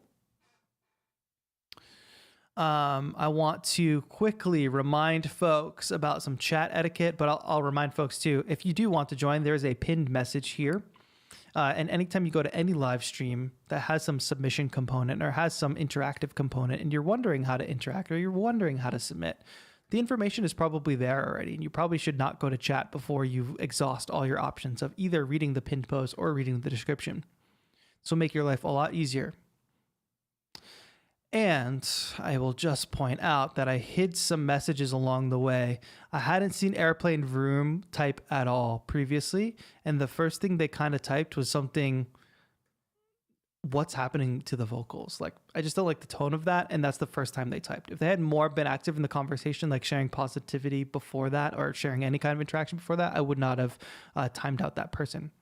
Rolla also put vocal processing is a little weird for me personally. That is how you can give like constructive, what might be perceived as negative feedback appropriately.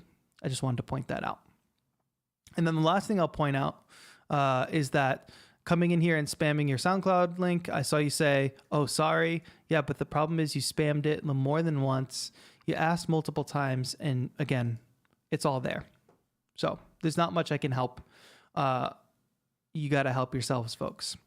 And even though Rolla, I just gave you a shout out, this has nothing to do with what we're currently doing or talking about. So let's try to stay on topic. I'm here every Thursday doing other kind of stuff too, but don't just drop in don't drop in to just promote yourself. Don't drop in just to get your question answered. Drop in to be a part of a community. Hello, Sledgeman Guitar. Of course, if y'all want to have conversations like this, doesn't need to be addressed to me. Have the conversation in chat. Anyway, Mika Silk, hello. I've been listening to Spotify's ambient shoegaze playlist for inspiration for this latest track. Looking forward to hearing your feedback. Great, because I think that was related to the feedback from last time, right? Which was like, take more reference from music you're inspired by. So let's see how that worked in execution. Only one sale away from the Shopify. I never get ads. I was like, interesting. You've been listening to the ambient shoegaze playlist and it starts like this. Odd. So let's let that play out for 30 seconds. Thanks, TAETRO. Yeah, I agree. Was totally out of my comfort zone on this one. Great. More. More getting out of the comfort zone. Nice ambient intro. I was very confused. All right, should we listen to the track now?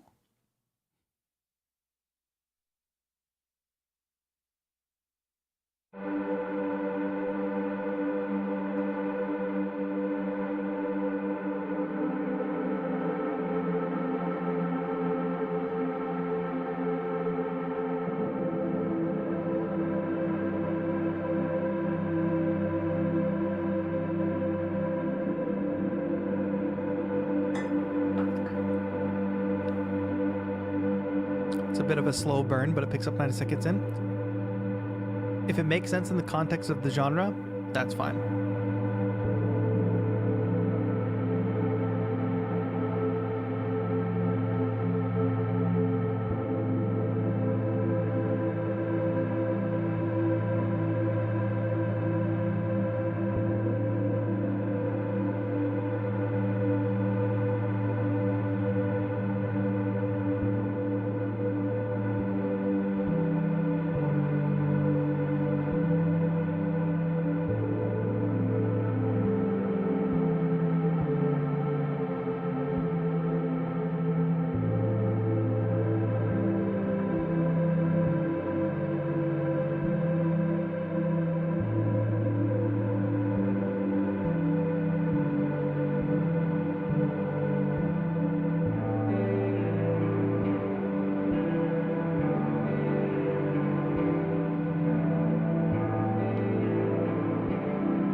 How was the drone created, Mika? I wonder.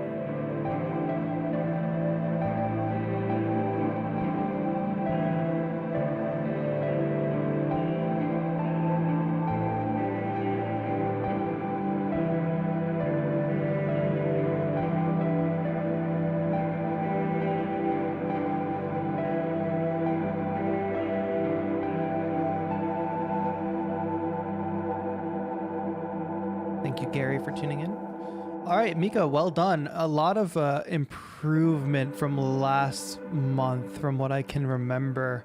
And I can tell that you did pay more attention to structure, and I can tell that you were listening to more reference. Now, I don't know much. I feel like I know more about ambient than I do much about the shoegaze, but I know shoegaze pulling more from rock, post-rock world.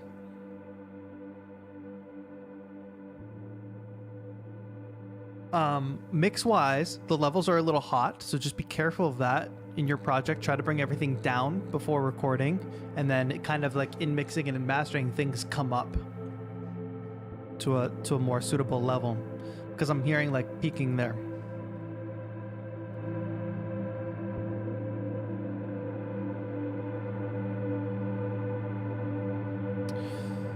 I don't, like you said before, like it picks up around 90 seconds. Having a slow, long intro with a beautiful drone like this is fine. And then you even start to introduce the bass where it comes in high and then slowly comes down to its lower register. Good way to introduce the bass. Now, where I think this could improve, which is kind of where like my lack of knowledge in the genre might not be the correct advice. Overall, I like the guitar line.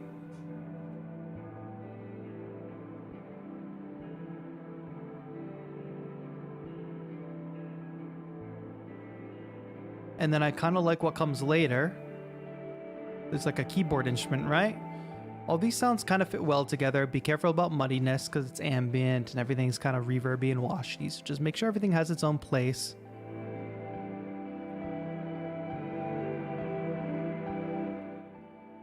But everything is kind of straight ahead. Dun, dun, dun, dun, dun. And then the bung, bung, bung. Everything is just in time, in the pocket, which is fine. But think about like the beauty of this ambient drone. It's kind of like drifty and floaty, and we don't really feel rigid time. There's a harmonic rhythm to it. The chords are changing on a regularly relative scale, but what's happening in between is kind of like floaty, right? But then like I said, when the guitar and the synths come in, it's a little more rigid. So can the guitar lines and even the synth line, think about even this bass comes in, it's a little more improvisational.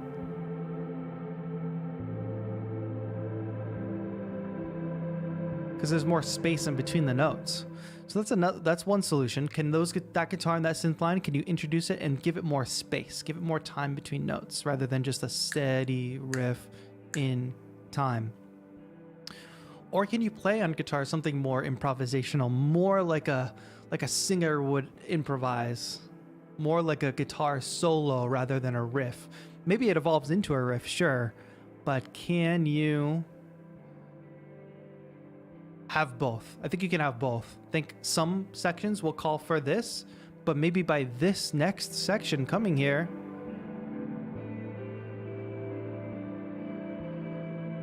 yes, there's variation in that the guitar changes range there, but there's not yet been a change in feel. There's not been evolution in feel yet. Even if it was the synth line starts coming in against this rigid line and it's playing something more syncopated, less rigid, that's my only feedback for this, but well done. Like I can imagine albums of this working really well. I can imagine you like making a performance video with some of this that people would really vibe to, but big improvement from last month, Mika, so well done with that. Good work. Very moody. And like if you get a little bit of that mixing down too, get it away from that area where it's like peaking a little too much, you'll be, I don't know. There's lots of playlists out there for that kind of music. So, my friends, I really have to go to the bathroom, which I usually can avoid taking a bathroom break during the middle of these. But why don't I really quick leave you with a inspiring beat video, run to the bathroom and come right back, and we'll be back with Dotki. So please enjoy this video. Peace and love. I'm pressing play, and then I'll be right back. Thanks for hanging in there. Back in literally 1 minute. It says 12:15 here. Okay.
Okay. I made it. Darn it. I thought I could make it in a minute, but I did not. Thank you for your patience, chat. Tried to be quick. And let me get this out of the way now. And we're done. Oh, the sound is very low. My bad. Okay. We got Dotki up next. Let's keep it rolling. Thank you all for hanging out. Let's listen to the next submission. Seat laid back. Indeed. I love this kick.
Very summerish.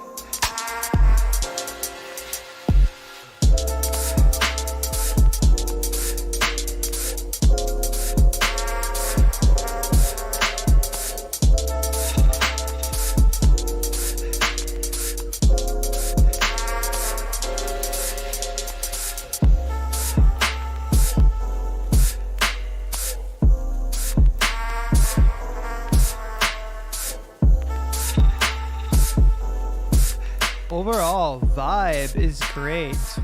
Percussion, the drum patterns are fantastic. The drums are making me feel something. The hi-hat pattern is also awesome.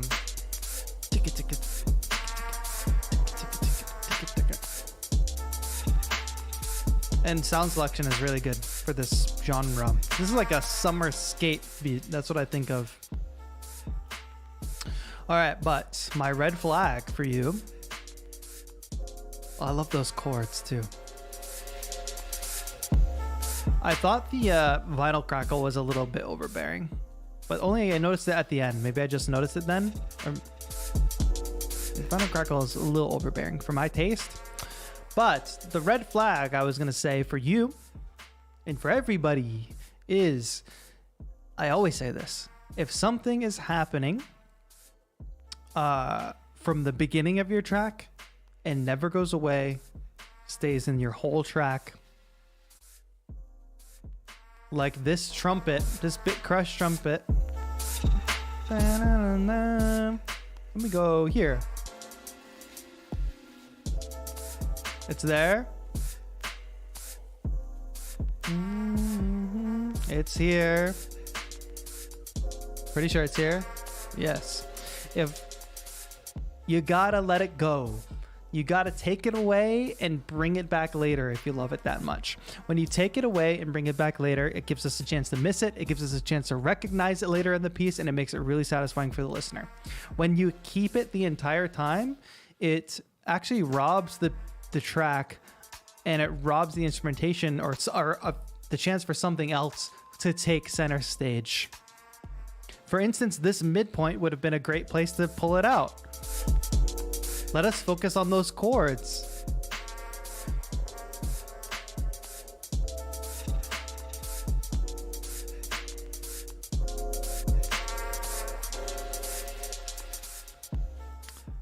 It's the only piece of feedback I have for that is take that out. I think maybe most people would listen to it and not really be bothered by it. But to me, like that little gesture right there. Where'd it go? If that hands us off to like the keyboard instrument and that trumpet thing is gone, it just gives you a solid kind of B section. It differentiates the section without having to do much different. But really, really, really well done. Thank you, Dotkey. And also, Dotkey, thank you so much for being a great community member and trying to help people out in the chat when they don't read the directions. I appreciate that. Well done, though. That's a feel-good beat. Put a beat tape together of that. Good work. Good work. Let's keep it moving. RYB. I already saw you in chat, so I know you're here. How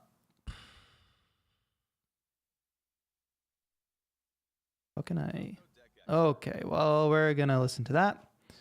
How do I get to that page? That's what I was looking for. All right. How are we doing, chat? I think the trumpet is awesome, but taking away for a little bit might feel less repetitive. Right. That goes for anybody's music. Just take a look at your project. Do you have something that has not changed throughout your entire track? I mean, there was some change to that sample, but like even like a instrument.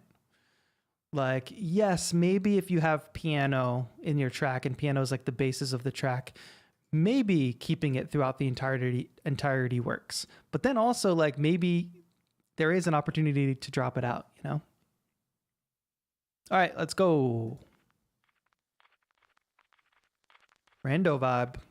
First time working in a DAW. Loads of fun. Expect more.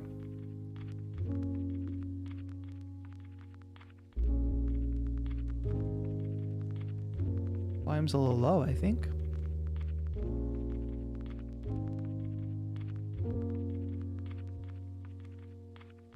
Quenelles here. I saw Rasheen. Pilgrim of Light. Great.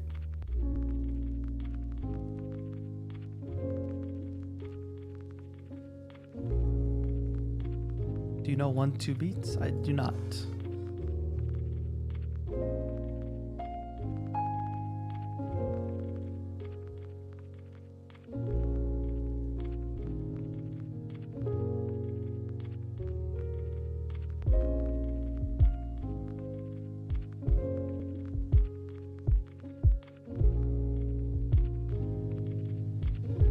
Is it live instruments, ROIB?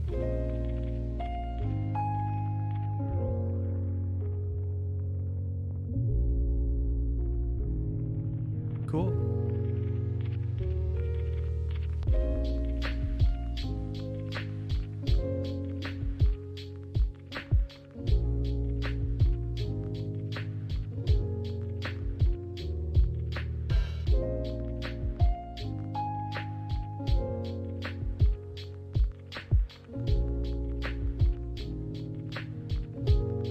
I don't know what that means. Piano was a loop, okay. But guitar is a live instrument, nice.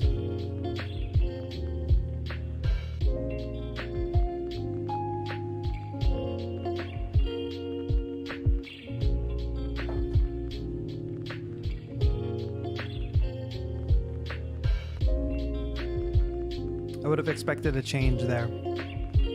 Section length matters.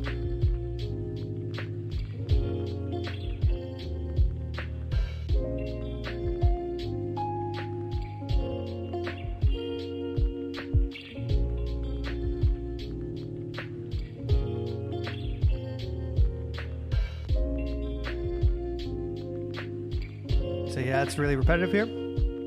It's fine to cut. Cut a whole section and just experiment. Yeah, so it seems like you already kind of get that.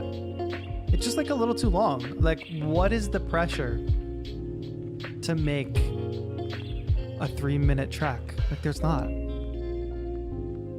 When you've done your piece, when it feels like beginning, middle, end is accomplished, then you're done. It doesn't matter how long it is. I don't know if maybe you thought it had to be longer so you extended it, or maybe it's just something you weren't conscious of. But I really like, from a lo-fi perspective, it has all the right stuff. I actually do kind of appreciate that you took a little longer with the intro to build the world a little bit. Yeah, a minute shorter would have been great. I get that maybe the piano loop is 16 bars. Because it seems like it adds top end over time, or top notes. I mean, it's a good example of doing a lot, or like not doing too much, but still feeling complete. Levels seem kind of low. I agree. The levels are generally low. That doesn't mean take everything and blast it. That means maybe you need a solid, simple mastering chain that brings everything up a bit. This transitional effect is really good, and I'm actually surprised there wasn't more of that later on. But that hi-hat sound is really good. It might be a little bit too loud though, because even though I'm hearing this at a kind of low volume, I'm hearing that hi-hat above everything. Good way to tell this is just by listening to your own track at a super low volume. Like when you bring it so low you can barely hear the track, what's the thing that stands out the most? It's the hi-hat. It's like the only thing I can hear. Okay, now I can hear a little bit of the guitar. And I can hear that clap come through a bit, but the hi-hat is by far the loudest thing. But good job. All the elements are there. Keep going. More beats like this. More beats like this. I don't even mind, other than the mix being low, the fact that it's simple and minimal actually helps you avoid a lot of mixing mistakes.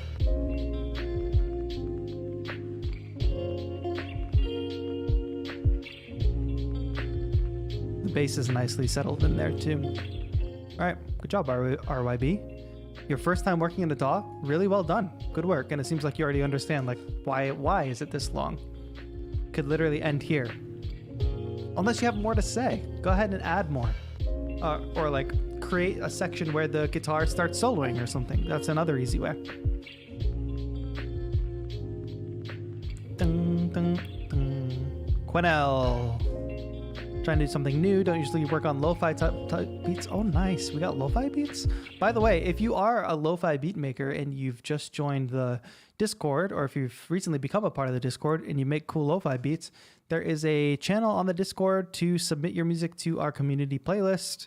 I haven't gone through the submissions in a little bit. I'll probably do that this weekend, but feel free to feel free to submit. Treetops by Quenelles. Floor.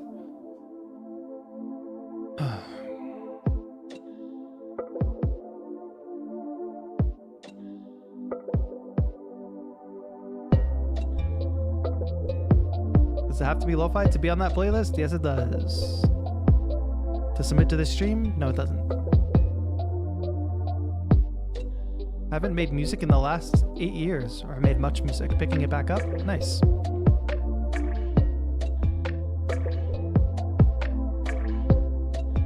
It's playful.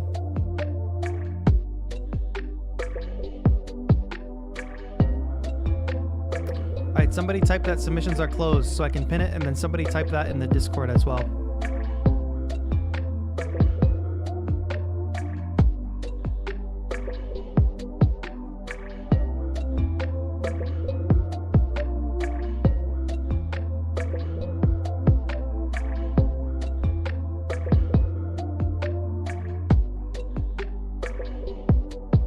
Thank you, JML.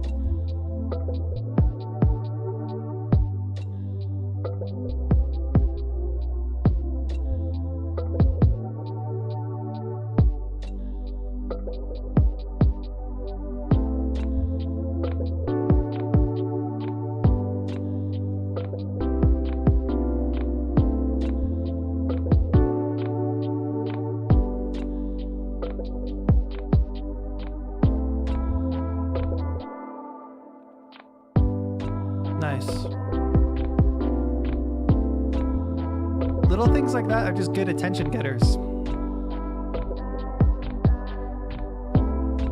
But I can already tell, barring anything drastic, this track is done. Why is it 4 minutes long?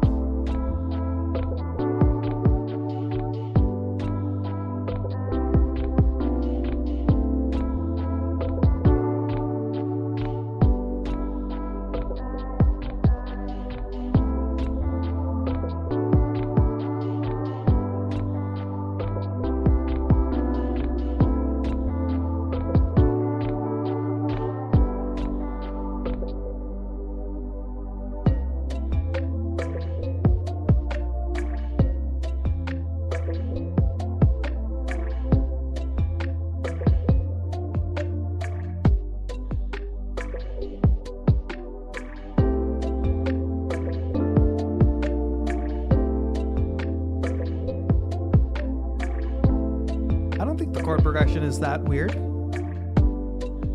1, 2, 4.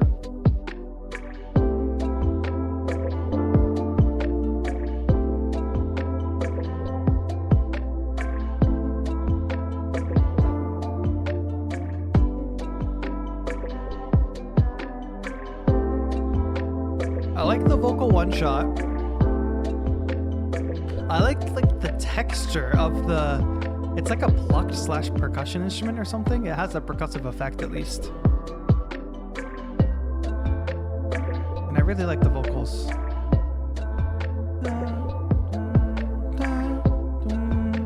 Did that vocal line happen before? If it didn't happen before, it should have happened sooner, and this track could be a minute shorter. Yeah, it's beginning, middle, end. Like some of these tracks, I've railed against tracks before for being 99% great with 1% of shit on top of it that makes it terrible. This track is not that. But what I'm noticing today is we have tracks that are like 90% good, 90% great, and they have 0.01% of really greatness, really glimmers of greatness in them, that I'm like, why not do that a little bit more? And it is like a taste thing. You have to like do the great things in taste and in a measured way, because if you do it too much, they're not great. But little stuff like this, little like structural drops, little interesting things that only happen occasionally, like those are the kind of things you gotta do more often to bring it to the next level. No, the last vocal line is a little different. Totally, I get that. But think about your section lengths, like 8 bars, 8 bars, 8 bars, right? Like eventually somewhere in here we end up with kind of like 16 bars of not much new. And then we save this cool vocal thing, different vocal pattern to the end. Where's the B section? Where do you give us a chance to miss this kind of good stuff here? A little bit of a drop, a little bit of a build up. All the songs need vocals? No. I'm not gonna put you in timeout, but no. That's the second time you've commented something like that. I really like overall the mix. Like I said, there's like this percussive element. There's this playfulness to it, which I really like.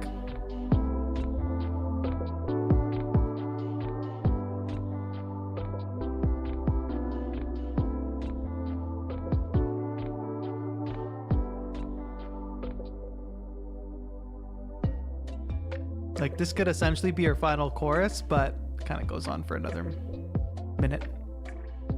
Good job though for having been away from music and coming back to it. I really like it. And I think the fact that you said you don't usually work on lo-fi beats, sometimes that can translate into stuff that doesn't really make sense. But I think here there's like some stuff that I wouldn't expect to necessarily hear in a lo-fi beat that works really well. Little dynamics, it can be a bob. I think that's fair feedback, JML. I think like a little more in dynamics, not just in terms of things getting louder and softer, but like think of the shape of this track. What is the shape of this track? It's a little bit all on one level. There are some moments where it shrinks and then grows back up, but the difference between those sections are not that great. Could we create like a slightly more drama? Not to over dramatize it. It's a chill track, but how can you just create a little more drama, which helps the listener stay interested? Good job, Quenelles. Well done. And then we got Rasheen. Now, last time I tried to review Rasheen's music, it just like didn't play. Like it was like full on seeing the waveform, but it didn't play. Anyway, we love this mirror. We love these plants. We love a low-key Friday. We love Copacetic Kid. Let's give it a play. Did you know AAA offers competitive rates? I did not know that about AAA, if I'm being honest, but I don't necessarily care either. Mika says, some feedback I got from a friend once was that my song felt it was moving forward, but never towards anything. It helped me a lot. That is really good advice. That's a good friend. That's a friend that knows how to give feedback. Not always will our friends give us good feedback. Not always will our family give feedback. And they're usually, if they're like not musicians or if they're not directly involved in much art, then they're not usually great at feedback. Even though they might have good sensibility of what they like and don't like, sometimes articulating it, they are not very good at. But hey, that's really good advice. The track is moving forward, but not towards anything. Am I about to steal that? I'm literally about to steal that. All right. Copacetic Kid, here we go. Vapor Wavy. Pilgrim of Light being supportive. We love that. Oh god, that riser is way too loud.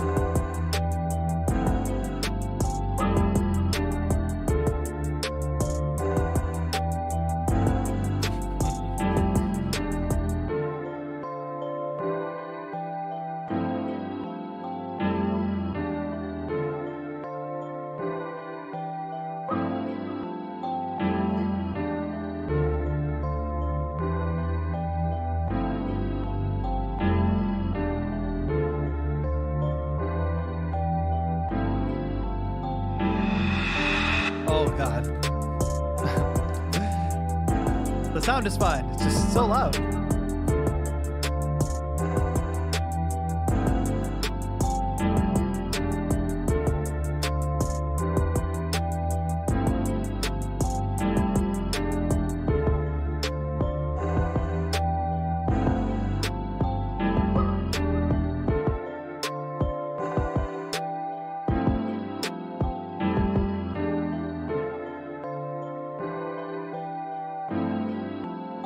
All right. Copacetic Kid. It was short but sweet. Oh my gosh, what is that? Man, SoundCloud, why? All right, I really like the sound selection, and Rasheen, it's been a while since I've heard your music, but I think this sounds really great. It's one of your strongest pieces yet. The reason I think the sound selection is good, otherwise, I'm going to say this for the last time, but that riser sound is way too loud. Jeez. But the reason I like the sound design, I just like the aesthetic of the sounds, but one of the things that contributes to that is every sound kind of has its own place. The chords do not have an overbearing low end. They also don't get in the way of the bell lead. So they are just in their place in the mid-range, and they're pretty wide too.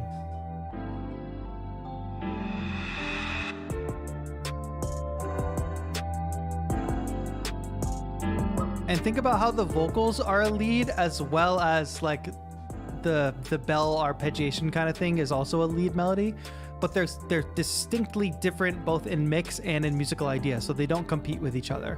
Whereas if you had two arpeggiating instruments, they would probably clash. That little percussive one shot is cool too. But structurally, you can do much better structurally. It's a good setup. It's a good intro. Fantastic. Actually, let me articulate this exactly how I want to say it.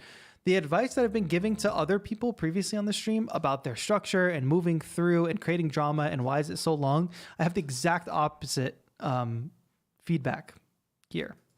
Man, SoundCloud, how do I not have that? Thank you. All right, cool. All right, this is the exact opposite feedback, because what happens is you have a nice intro, great, and then we get right into it. The beat drops.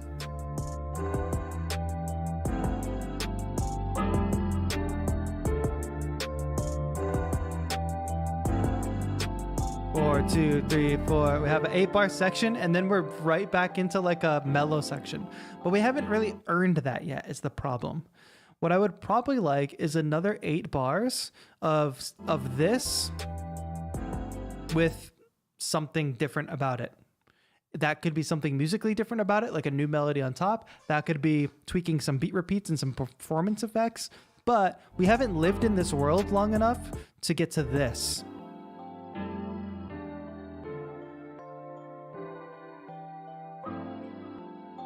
This is more like this is a proper like build up and a proper bridge, but you don't get there until you want to properly pace that. That should be at the 3/4 mark through the track. And then landing back on this with the beat dropping and everything will be much more satisfying. So it's a little bit of balance. It's maybe almost like these need, no, forget that I said that. I was gonna say these need to flip, but that doesn't make sense. But yeah, 8 more bars of this before we go into a mellow section, then hit it at the end with a final chorus and an outro, and you'd have more of a full track. Doing this kind of thing, dropping the hi-hat,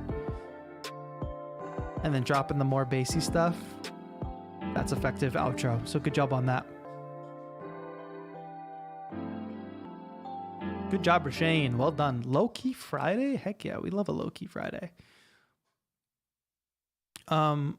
RIB says we're all here to learn. Yes, I agree with that, but then says we're not here to judge each other's music. I don't agree with that. I think that there's this weird thing in our culture, not just music culture, but it's like, don't judge me, or I don't want to be judged, or I'm being judged and I didn't ask for it. It's like, what? You're constantly being judged. What do you think's happening? From the way you present yourself to the way your music sounds, like it's being judged. If I judge whether I like something or not, like it's not like you have to opt into being judged. You're being judged regardless. And we are kind of here. The purpose of this stream is for feedback, is for literally to judge it. And I don't say judge in terms of like rating, and I don't say judge in terms of like good or bad. It's not binary like that. But part of being an artist is constantly using your judgment, constantly honing your taste, constantly understand what makes you like the things that you like. Miss me with this bullshit about no judgment zone. Like, no, this is a full judgment zone, and I'm judging your music literally. If you submitted your music with the assumption that I was not going to judge it, then you came to the wrong place. If you submitted your music for feedback and you're not expecting to be judged, I don't know how I could better say it, but like, I think the trap of that, especially for beginners, is, oh, this is a no judgment zone, no judgment zone. If you're never judged, then how are you ever going to get better? If nobody ever judges your work, if nobody ever judges your actions, like that's why I say too, like it's a broader cultural problem. Like if you say something out of pocket, or if you say something that makes no sense and nobody's calling you out on it because you're not being judged or you're in a judgment-free zone, then like what's the point of you saying it? And that's also why people get away with stuff. That's why people get away with like being negative or being hateful in broader culture, right? Because, judgment-free zone, just because they said something means we have to honor that they said it. It's like, no, you don't.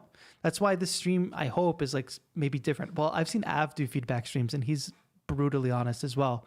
But like, I'm going to bring it back again to the content creator and the YouTube culture. It's like everybody wants to be liked. Everybody wants to subscribe. Everybody wants the thumbs up. But what that means is when you submit your music to those people or when you say something to those people, they're either not going to call you out if you say some bullshit, or they are going to just tell you things that you want to hear, which is not helpful for you. It is not helpful for you. That's why some people come in here and react negatively to me, because they've never been met with negative feedback. They've never been met with a content creator that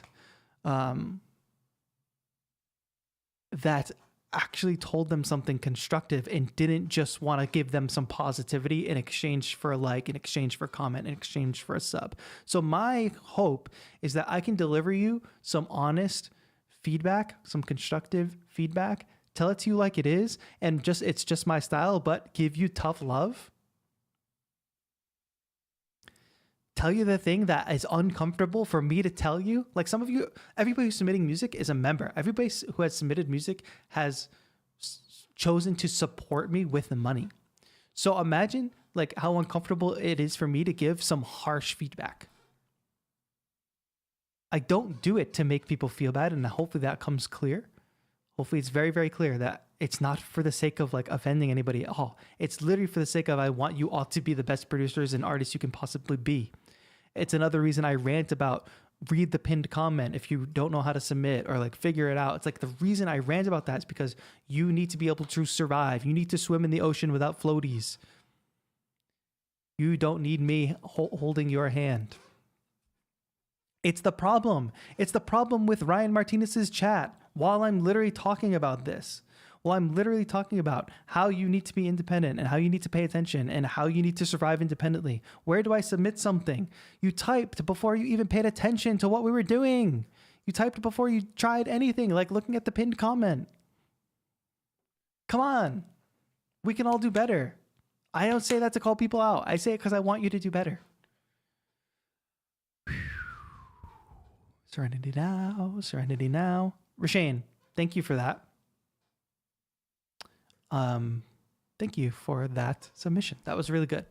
Structural change was my basic feedback for you, Rasheen, and I think you can achieve that very easily. Piccolo Black, was that a rant, really? I don't know. All right, next we have Pilgrim of Light. Recorded vocals on iPhone when my mic failed. Couldn't get the vocals to mix right. We'll record again, but we'll share anyway. Well, let's hear it. It's a rough draft. Bear that in mind, that the vocals are not the final product.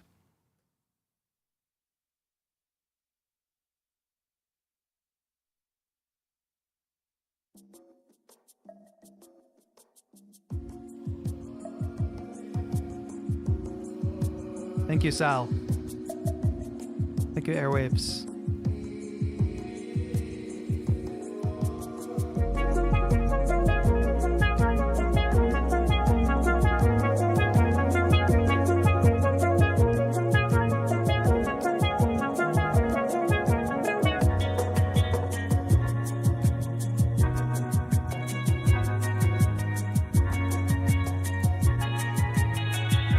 This is like a Sonic level, kinda. Ooh, some harshness in the mix though.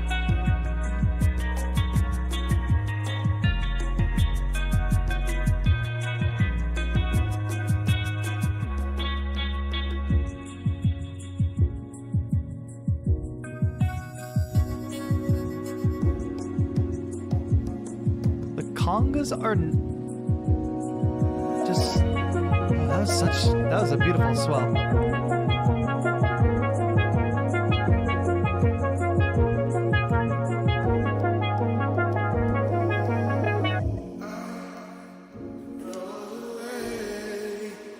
Nice vocals. Will you go with me?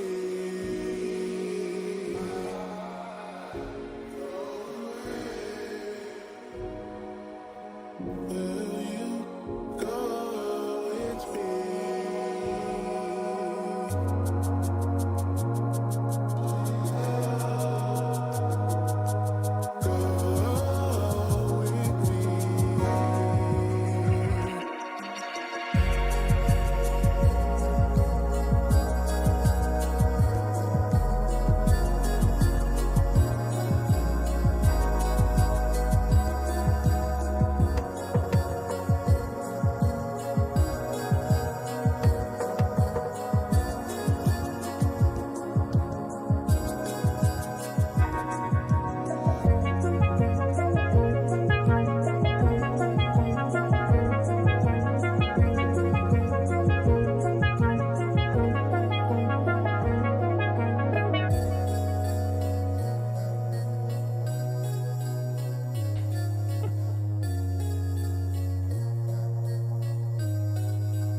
Cool. Pilgrim of Light, this is like a musically beautiful track. Structurally well executed. Maybe our strongest yet.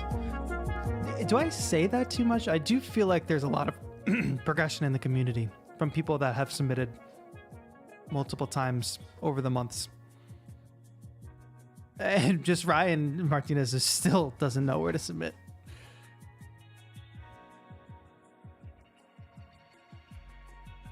Okay, yeah, I said I got like a Sonic vibe, but like it's like tropical, happy, uplifting. The strength that you have with the vocals, even though they're recorded on a phone, is that it's a great melody and you sound great. So once recorded on a proper microphone, they sound a bit better. I mean, I think you can accomplish a lot with a phone in mixing. The only thing about a phone mic is it tends to be a little bit harsh. Maybe a little harsh in the mid, and then usually like a crispy top end. Definitely needs de-esser. That sounds so good.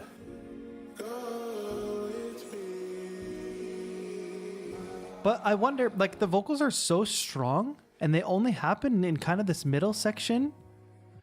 I feel like they need to be here. They need to be in this final chorus. Even if they do go away for this section, bringing them back here or for the outro, I think is crucial. Okay, and the last broad advice I will give is towards the mix. There are some really beautiful gestural things like swells. That's one. I love that so much.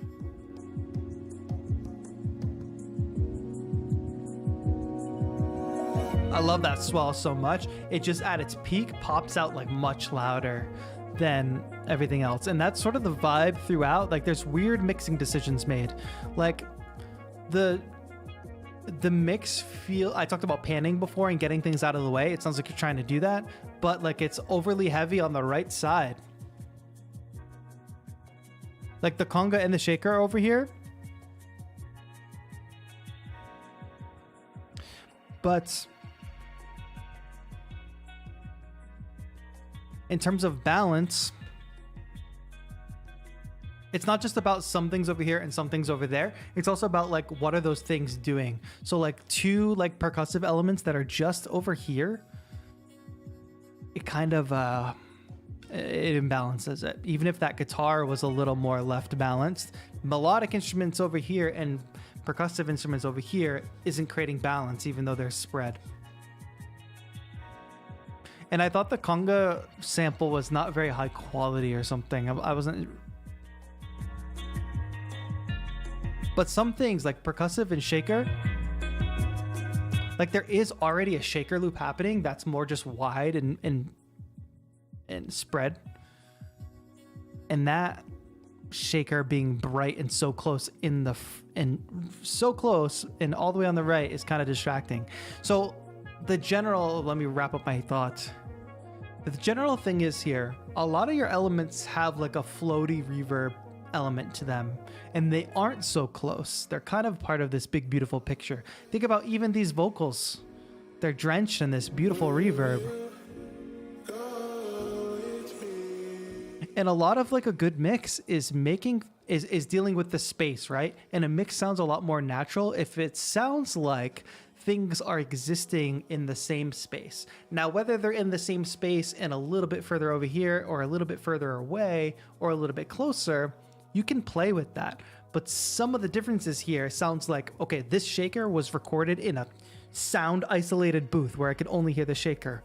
Meanwhile, some of the synth and some of the vocal stuff sounds like it was recorded in like a big space with lots of reverb. And that, reconciling that in our brains is hard. So if everything is going to have a little bit of reverb and a little taste of space, do it. If everything is going to be perfectly placed a little bit far away, do it. And if something's going to be close and up front, there has to be a really good reason for it. It has to be deliberate. Hopefully that makes sense. I think that could help the mix a lot. And just paying attention to what should be the loudest, what is the loudest. Again, listen to your track both at low volumes and at high volumes. Protect your hearing, though, because listening to it at a low volume, I bring this so far down, the volume, the only thing I can hear is that shaker. I can obviously hear vocals, which is good, and I can hear chords, but dominating is shaker. Good job, Pilgrim of the Light. Really cool track. Feels good. And we're rolling right along. We have a few more submissions. Somebody submitted, their name is Corn, but unfortunately they did not write their YouTube name. Caracol, thank you so much for submitting. We're going to listen to you next because you followed the directions. Appreciate you. Next up, there's Unfamiliar Lamp. I know some of you people are new. Some of you people just became members, but you need to go edit in the time that we're listening to Kara's track. If you have a submission in the Discord and you did not add your username to it, you need to go add your YouTube username to it. If you do not do that by the time Kara's track is done, we're actually going to be done for the day. Because there's nobody's YouTube name there. So just double check that. I can't possibly be more clear. I don't think. All right, Caracol, let's get it. Dust.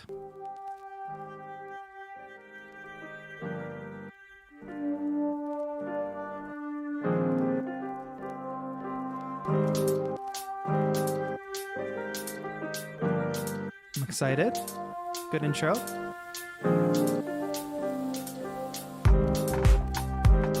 How about that kick?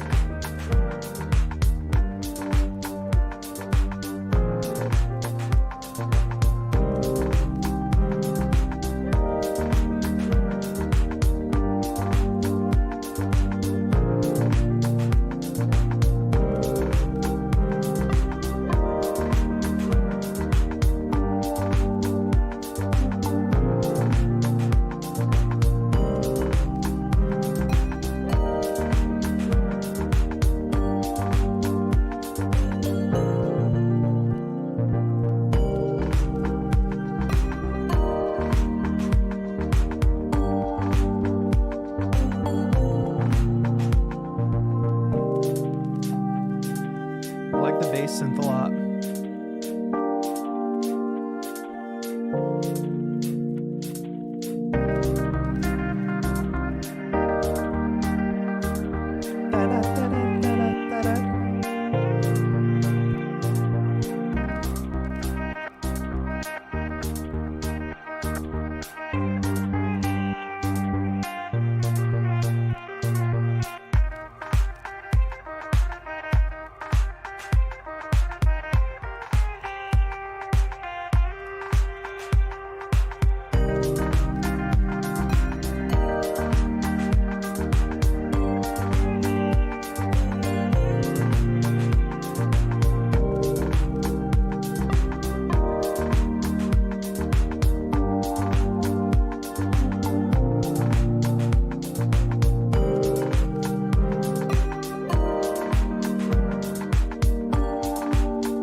nice line vibes.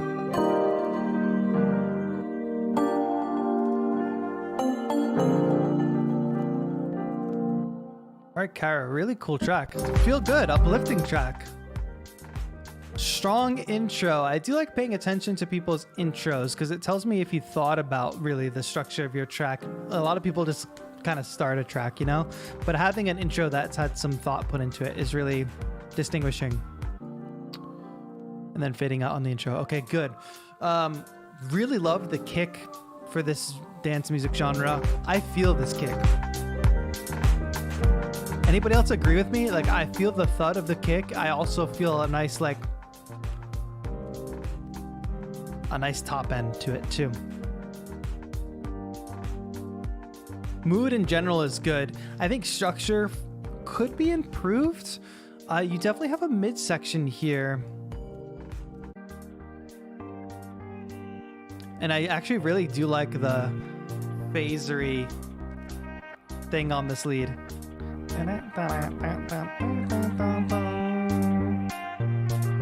Work really hard on the drums because they've been my weakest point for so long. Like this section of drums with the rolls and stuff, I love that. You hear that a lot in pop music.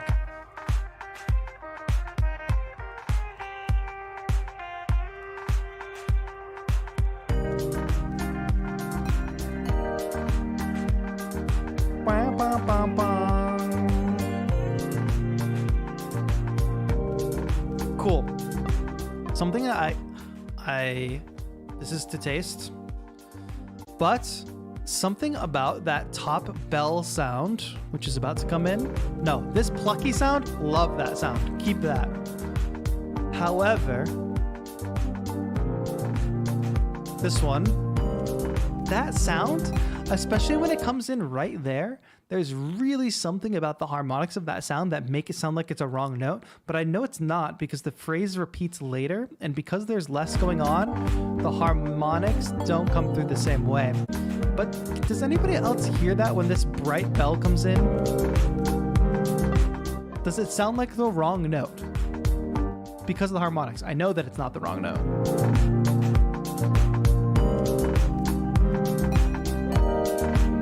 It's just odd. In general, and not just because of that. I think that sound has a very stock preset sound where pretty much all the other sounds feel like they make sense in the piece of music, and they sound like sounds that you know,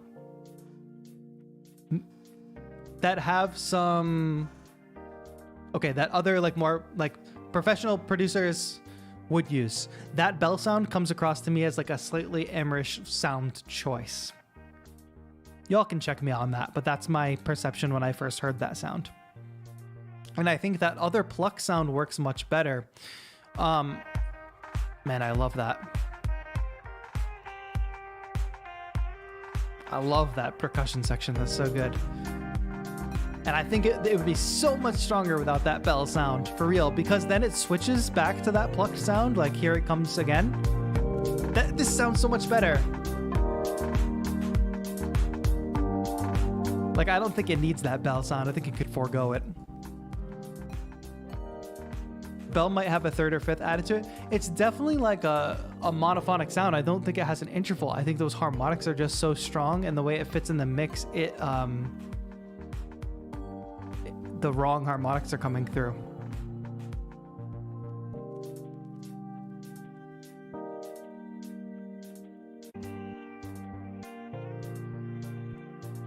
Solid chords and melodies. Yeah, the melodies and the musical ideas are all good for sure. Like, I guess structurally, I was just looking for, I think there's opportunity to build more tension here. And that new melody that you introduce here is cool. Da da da da da da.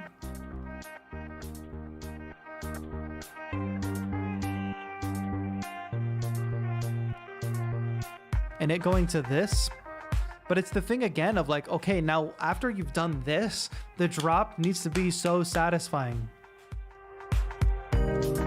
There's no crash, there's no psh, there's no downlifter. Give me some satisfaction. Okay, and the last thing I'll say is goes back to similar feedback that I gave to other tracks.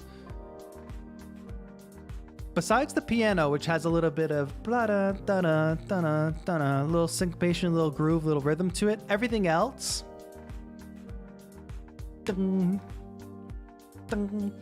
when stuff is just so evenly cut, it just feels like we are counting time. You know? Give us a little more groove here, because this hi-hat pattern has got me nodding. But then when other stuff comes in, it's like bum. And even this guitar line is pretty good. Just be careful of those other rhythms, you know? Good job. I'm surprised to hear that like drums and percussion were a weakness for you, Kara, because they sound really good here.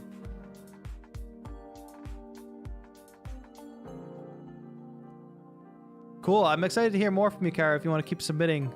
Really, really good.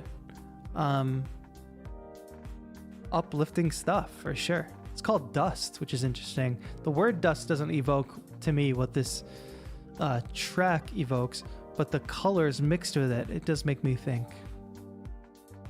Practice, practice, practice. Yes. And like this track is great. I think you could make a few solid adjustments to it and call it done, but don't like work on it forever and ever and ever. Start working on new music, more tracks, get better through working on new tracks. Don't spend forever on one track. Apply everything that you learned onto the next one. Good job, Kara. Thank you. JML, you said you added your YouTube name, which we have 2 new users that have not added their username. So I know that they're just going to be unhappy, but unfortunately, my friends, if you're a new user and you're not paying attention to what I'm saying right now, new member, I should say, then it's you're probably just in it for you and not necessarily for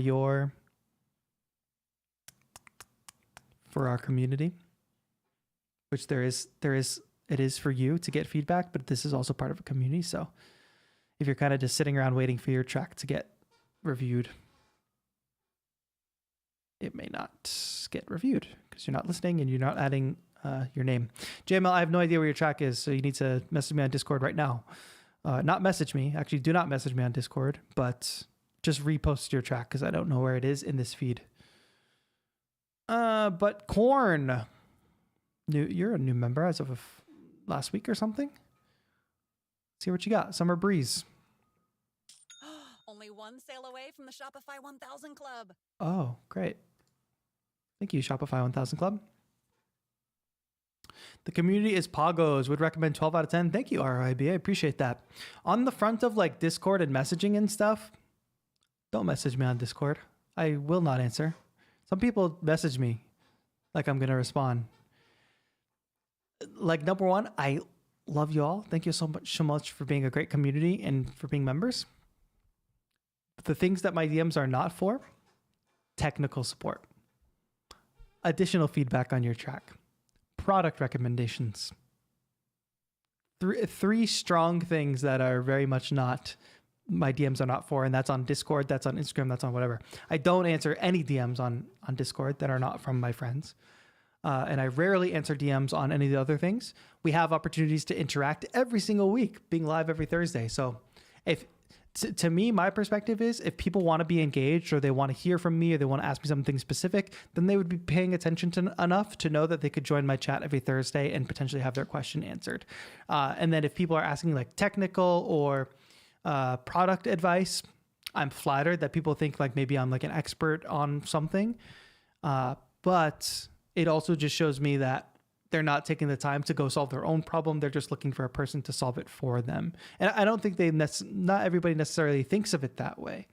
But you have to think of just like when you message people, you're like asking for their time. Like you're kind of asking for like one-on-one personal, like it's like asking for a personal trainer, or it's like if you knew a doctor and every time you had some medical problem, you were texting them. And it's like, if we're family, like, yes, like that's a different dynamic. But if you're just like, if you knew a doctor, like influencer, and you thought you could just message them about every medical problem you have, they're not going to answer you. Like, that's not how that works. And I've got tons of content on the gear and how to do what I do. So it just shows me that like, you want it solved your way in the moment on your terms versus like if you had just Googled it, you could get my advice in a pre-recorded video.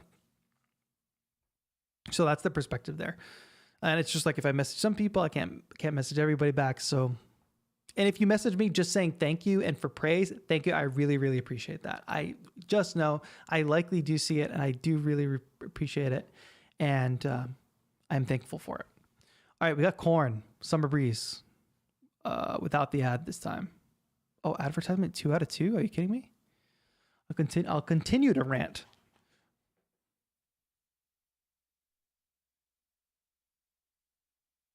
JML, thank you for doing that. Jeremiah says, I really thought I did. I'm not sure what you mean. All right. I wish I could be more active, but I work like a dog. Yeah. And there's also no pressure to be an active member of the community to have a certain level of activity. No, it's just like, be cool, chime in when something's relevant to you, show up when it makes sense, you know, all those things. Support the whole community. Don't just come looking for things that are just for you. You know, that sort of thing. That's the kind of community we have here. All right, Summer Breeze, finally. Hi, Kian.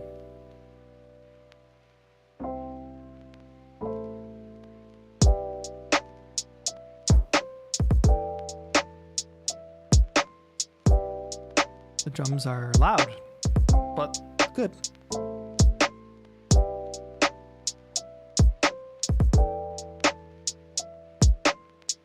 Corn, you're new. Tell me a little bit about yourself.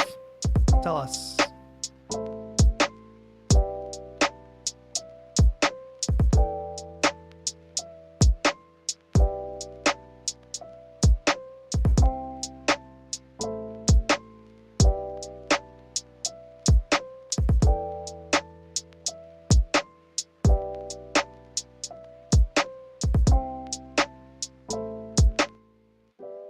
All right, so Corn, I'm gonna just assume that you're possibly just like a new to production. You're looking to make some cool beats, maybe like a first attempt. Punchy, Pilgrim of Light said. Yes, punchy.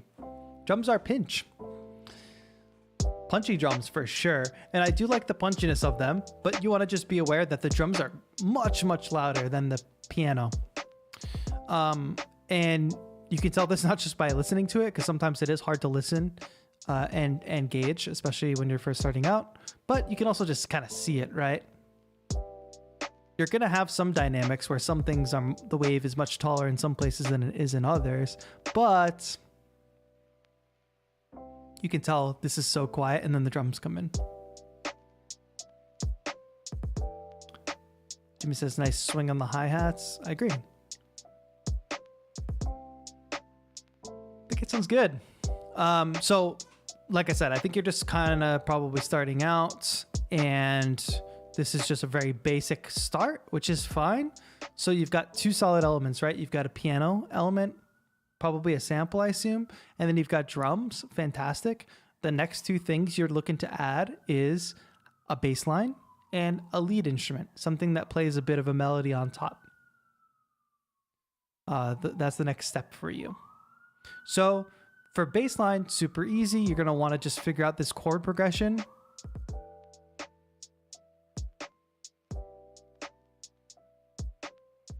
Figure out what the root notes are and just play bass line along with those root notes. And then for melody, you're just going to imagine that there was a singer or a solo guitar player over the track, and like, what would they say in terms of a melody? Dun, dun, dun, dun. Dun, dun, dun, dun, dun, dun, dun, dun, dun, dun. Like just a little something like that.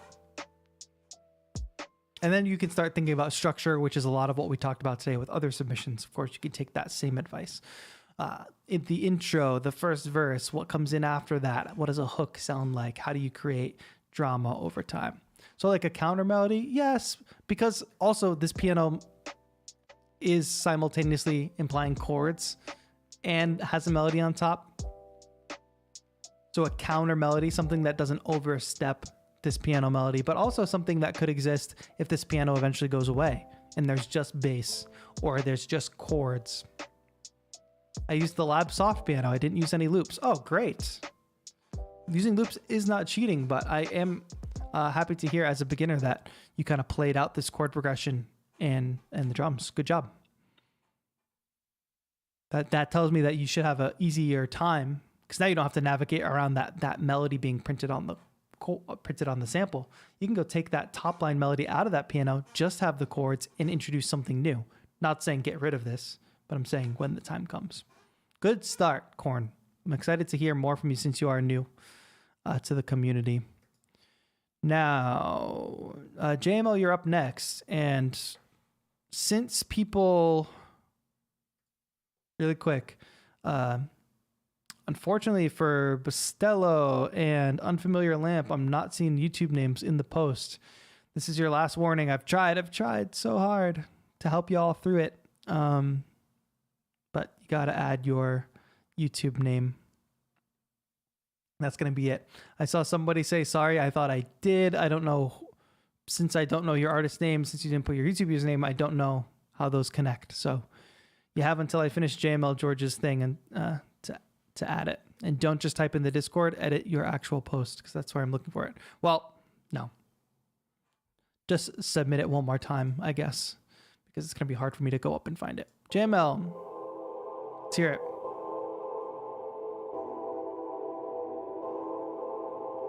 Trap ambient.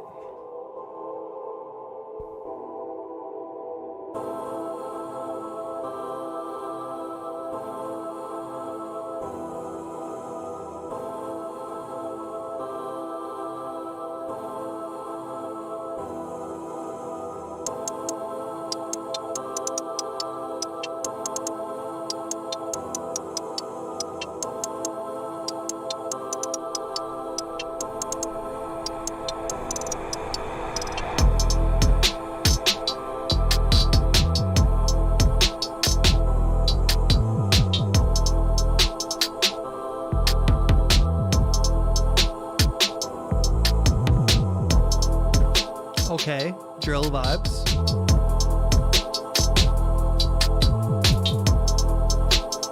Locking that rhythm though, it's falling off the rhythm train.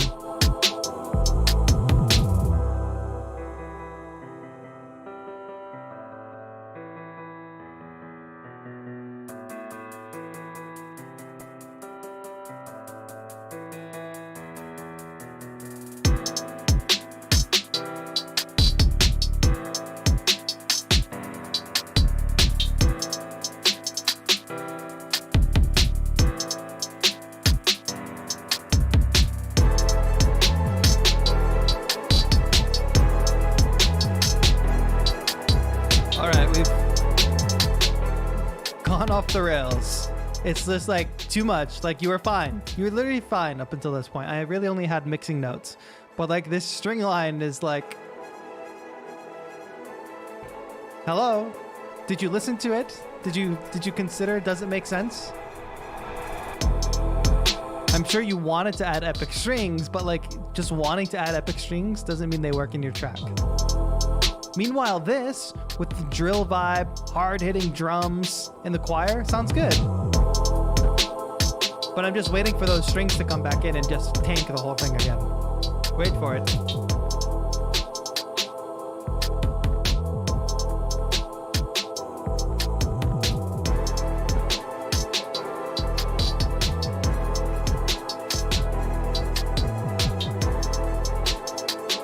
I know. I knew they were coming back. My guy. Or, sorry. JML. Use your taste. You listen to this. You know it doesn't make sense. Come on. Don't just have things for the sake of wanting to have things. You have to figure out how to make them work. Now, otherwise, this track is a cool concept. But if you could better articulate what you're going for, the fact that what you have here is not well articulated by how you described it tells me that you need more references. I wouldn't call this trap. I would call it drill. Not that I think like getting caught up in certain genres is that important, but it is important if you're trying to achieve something. This beat is really a drill beat. It's not ambient at all. It's cinematic because it has the choir. Like dark cinematic drill beat is a more accurate description of what you're going for. Now that's important because that framing can help you dictate what you're going to add to the track, what it should be doing, etc. Okay, mix wise, I've given enough mix advice throughout this whole stream. You need to go back and take a look at the mix and make sure things are well placed. The things that are the loudest are supposed to be the loudest, which in this track they are not.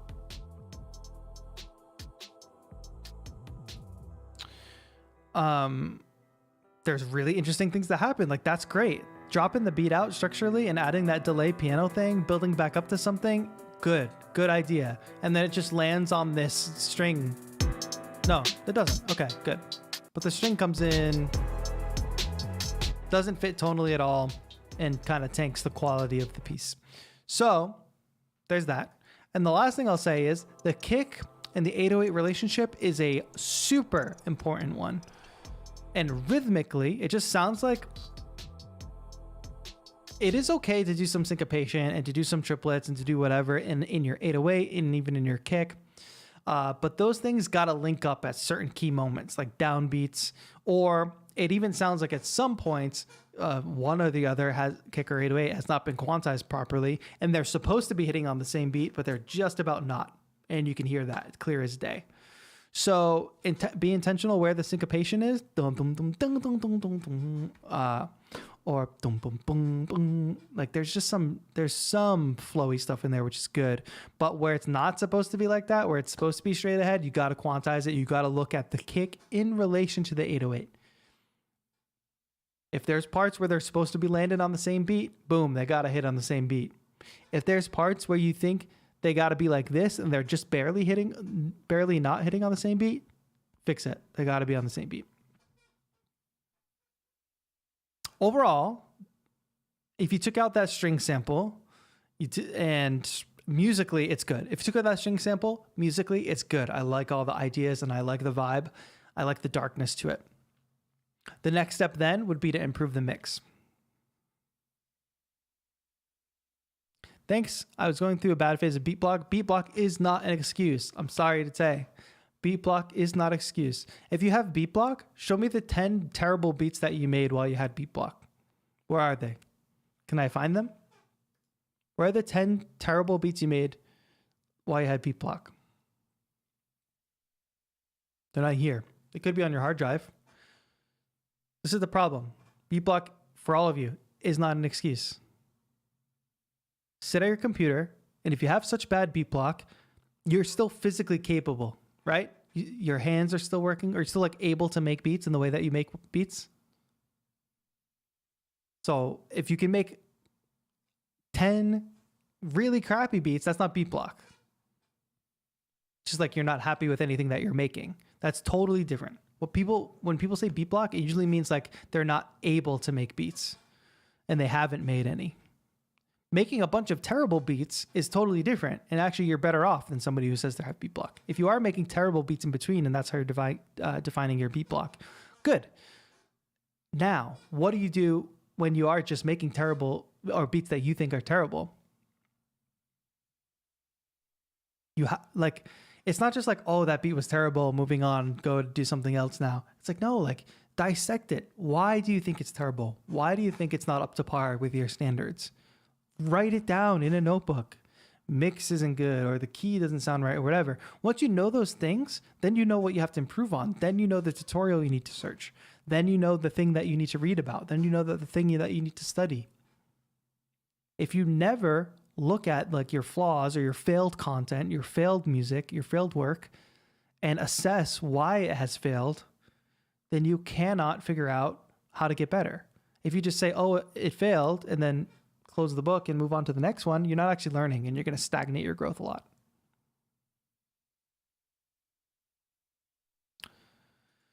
Thank you to Sal for becoming a member. I appreciate you becoming a part of the community. Welcome. Or Sael. Not sure. Is that how I say it? Scrappy, thank you so much for adding your YouTube username.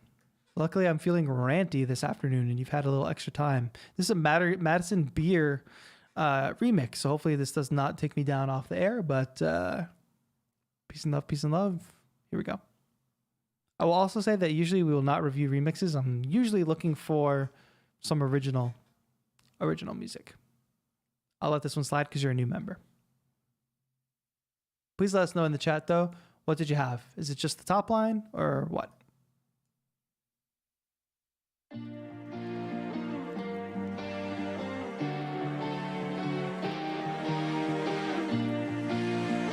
No, don't be sorry. It's fine.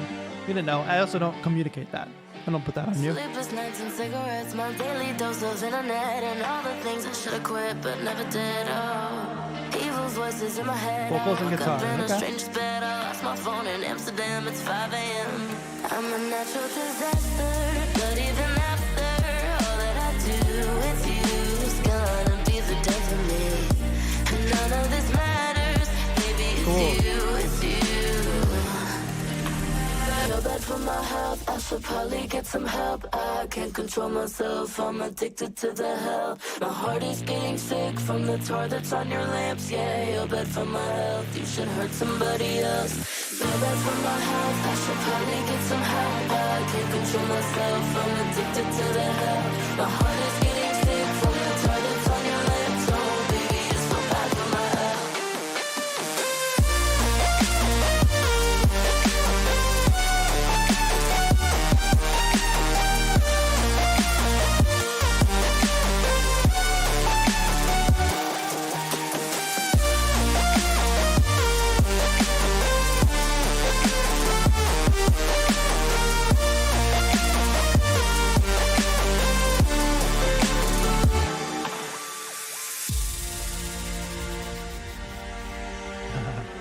I recognize the. Diets that I shouldn't try, it feels like social suicide. And honestly, it's cyanide, I'm about to die. The 21s and 17, thanks to all the magazines. And sometimes I just wanna scream and break my screen. I'm a natural disaster, but even after all that I do with you, it's gonna be the death of me. And none of this matters, maybe it's you, it's you. Feel bad for my health, I should probably get some help. I can't control myself, I'm addicted to the hell. I don't know the original. Did you vocode these vocals yourself, or they came with the harmonization? You should hurt somebody else. Feel bad for my health, I should probably get some help. I can't control myself, I'm addicted to the hell. My heart is getting sick from the tar that's on your lips. Oh baby, it's so bad for my health. Dear society, you've pushed me to the edge, so here's some clarity. The truth is you're the one who's always there for me. With my daily dose of internet and all the things that I should quit but can't.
Good job. The reason, first of all, it sounds great. The reason, and this is not on you, the things that I communicate about over and over and over again, those are the things I pop off about, people not paying attention to. But not doing remixes is not something that I really communicate, or I just like prefer not to do them. And the reason is because a lot of the effectiveness of a remix, to me, it has to do with your original the enjoyment of the original, and being able to reference like how transformative it has been in relation to the original. So without really knowing that, and knowing that you just had the guitar and that you just had the vocals, I can assess that really good musical ideas. I was checking, I feel like there's a little bit of a lack of brightness in some of it.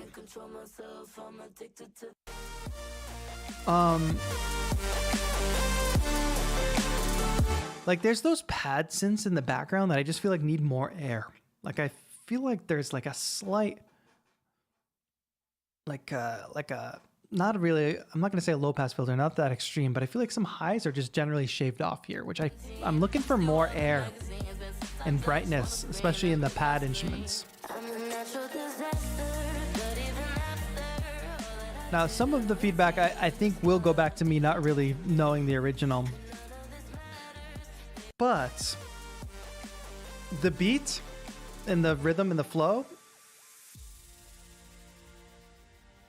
other than these parts that slow down and have no drums, this kind of half speed, 2, 3, I guess not half speed, 2, 3, 4, 1, 2, 3, 4. That's kind of the same throughout. We never really get a feel change until the build up here at the end, which is good, well executed. But usually for like a second verse, we're coming off of this same feel, you know? I wonder, an effective thing that I've heard a lot of remixes do is go to like a double time.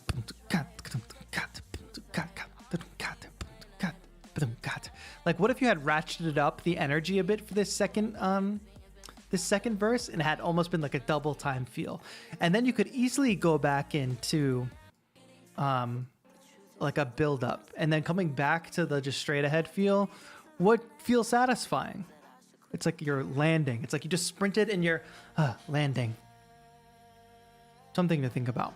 That's like a creative choice though. So I tried to make the chords not clash too much with the drop lead. I agree. That is tough, but sometimes just by nature of those chords being spread through the stereo field and the lead being dead center, that does enough. But experiment with it, I'm sure, which I'm sure you already did. Yeah, and it doesn't matter if you take that exact advice for that second verse where you're doing like a double speed feel, but I think if you have when you have two verses, it is good to make the second verse somehow more dope or different than the first verse, you know? And that's just general songwriting. That's not just for remix. But well done. Really talented. Good sound choices, too, for this. I think there were some comments a little bit about it being like a little overly compressed at times. And I think that could be a situation where things are sounding a little bit too compressed. That could contribute to the lack of air.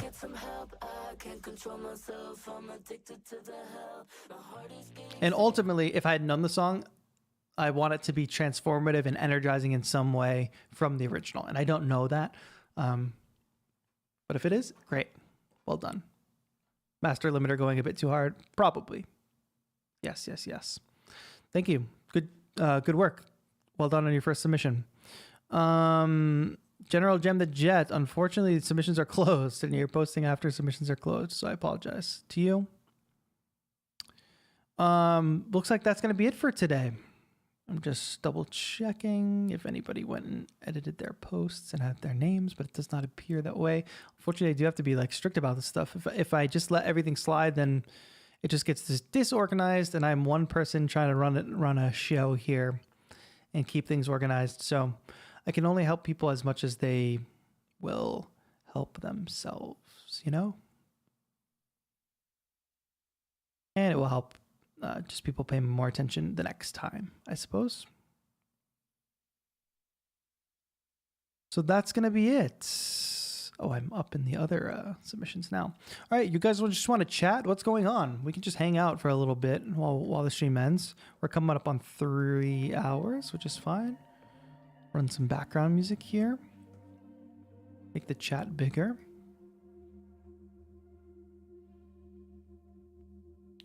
And we're good. That's it for now, I guess. what's going on? I saw Doctor Strange. I don't know if no spoilers for any things that we talk about, but I did see Doctor Strange. Would like to know what you all think about it. I also watched Shang-Chi last night for the first time. Shang-Chi, underrated Marvel film for sure. And what else would I say? Oh, the Kenobi show is coming out. I'm very excited for that. And I just finished watching the original trilogy and then the prequel trilogy. Went from watching episode 3 and then watched the trailer for Kenobi. They link up so well. That was very satisfying. But yeah, Kenobi series comes out next week. Still have to see Doctor Strange. It was pretty good. It was okay. I don't love Doctor Strange in general, but there were, without spoiling, there were things about this movie that made it more likable.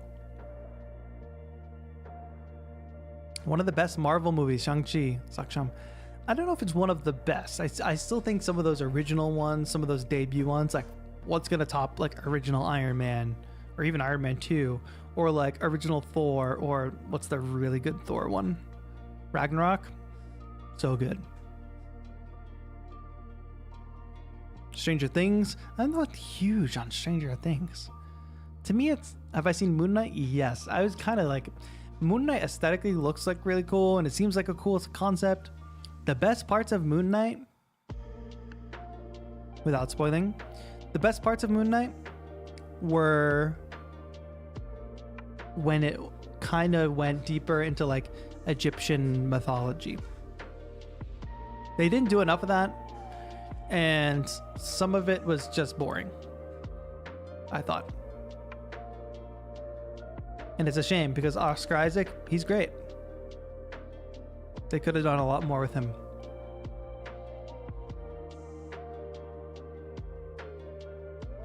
Guardians of the Galaxy, I have not seen it, which is crazy, I know. The thing to me about Stranger Things is like, what are we... Okay, it's not just about Stranger Things, because this ties into like my thoughts on Marvel too. It's like, I don't just want to watch a CGI creature destroy New York or be the main threat. Like I don't want that. That's why I think I like Shang-Chi a lot. First of all, really good world building. There were CGI creatures, but they looked cool, and I was like curious about them, and they existed not just to be like this unbeatable adversary. There weren't thousands of them. Of course, yes, there's a dragon that you fight, but like when there's like one big bad that emerges just for that short final battle, great. But like some of these Avengers movies, it's like, okay, great. There's like legions of 1,000 CGI creatures or millions of CGI creatures attacking New York. It's like, you lost me. I don't get it.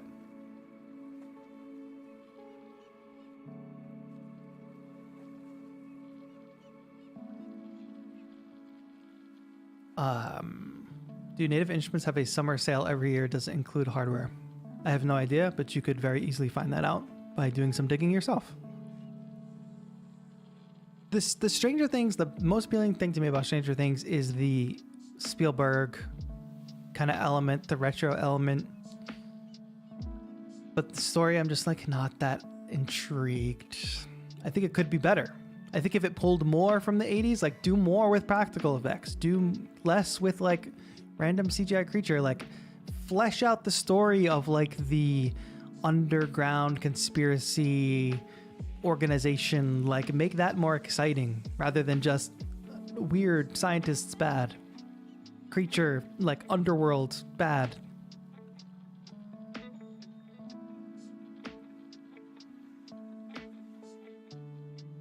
But you know, there will be a video tomorrow, by the way, for some of you. I saw some people saying I haven't watched anything besides your tutorials and whatever.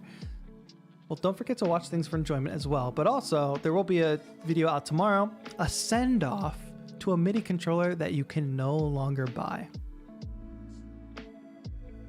So look forward to that tomorrow.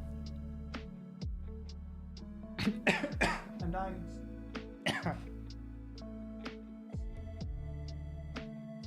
And then what's next week's video? Is next week the beginning of June is my question. Let's look at the calendar. No, it's not. So next week, I'm going to do a video version of the workshop that we did, but it's going to be so short. So you're still going to want to watch the workshop. But next week's video will be about how to analyze music and learn from it, which I think will be helpful. It'll just be a tighter version of our workshop. Super tight, abbreviated. Watching Halo and liking it? Everything I've seen about Halo, the Halo series, has been red flag, red flag. I have not liked what I've seen about the Halo. I have a Halo series. I haven't seen what I like from what I've seen of the actual series, like clips and trailers and stuff. Just seems like it doesn't seem, how can I say it? I don't think all stories need to be able to translate across different media. Halo is a very fun game. There are fun elements of Halo in the story as they are presented in the game. I think as a TV action drama element, it's not the same thing and it's hard to translate it. And I get that they're trying to do things, but what you do when you try to do that is you take this character that everybody loves and you add things and you tamper with it. And of course, people are not going to feel like that makes sense. Like, we have this character that we've lived with for literally years, known and loved for years, and he's been faceless, like a man behind a mask, a man behind a helmet the whole time. And to have a series step on that, trample on that, and say, no, he has a face, he's this guy, it just like undermines years and years of fandom and what Halo has been. Tell the story of no, I'm forgetting. What's the team? Like, tell the story of Reach. Tell the story of what's that squad in that other game? But tell other stories. You don't have to tell Master Chief's story, or you can have Master Chief come in and save the day or something.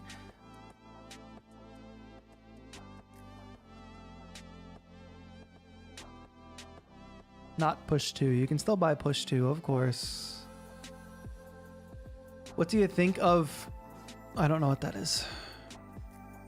Come on, we should have some awareness that if you're gonna say, what do you think of something, that I'm not gonna know what it is. Thank you, Nesty, for hanging out. Noble 6, thank you. Have you watched anime? I've watched a little bit of anime. It's tough for me to get into. I like Castlevania. That anime was good.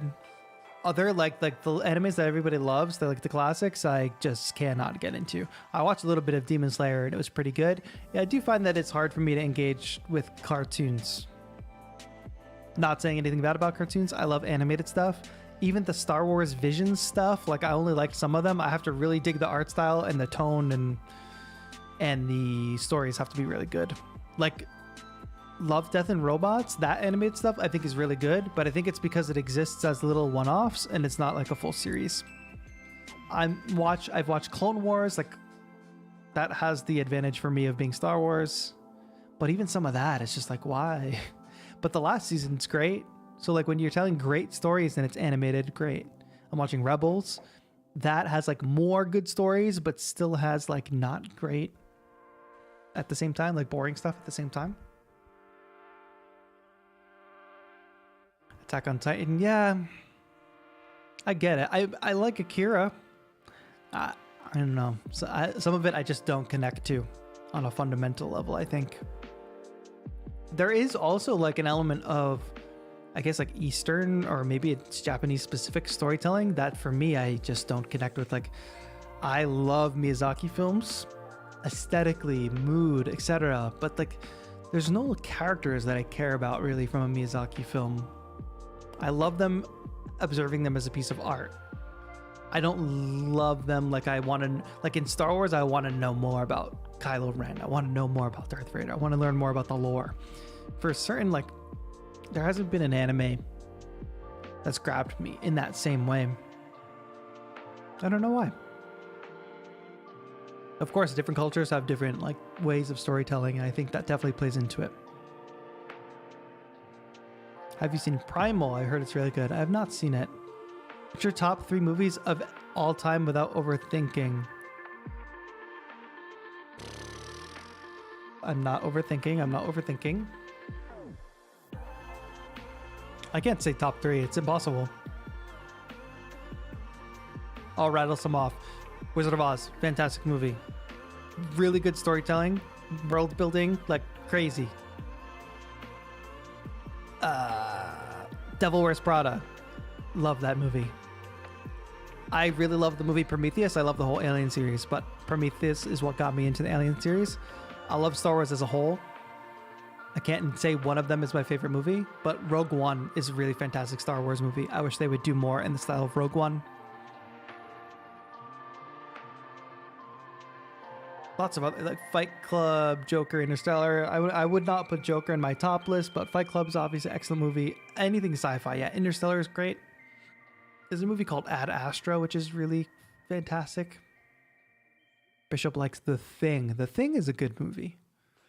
Well, The Thing has a similar vibe as Alien, which is cool. I like learning about...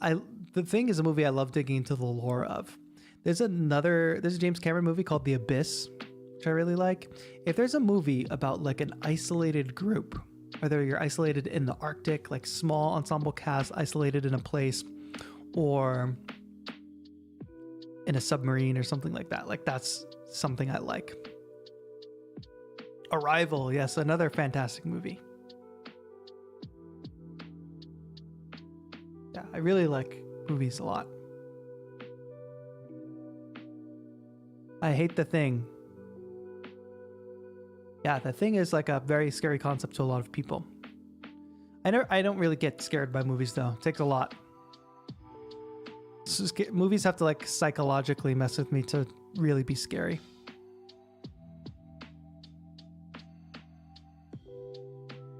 B&H is listening. The Push 2 is discontinued. Oh, maybe that's true. But I mean, Ableton make the Push 2, so could be that they're just not manufacturing more, but that's not what tomorrow's video is about. I really wish that more horror movies scared me, if I'm being honest.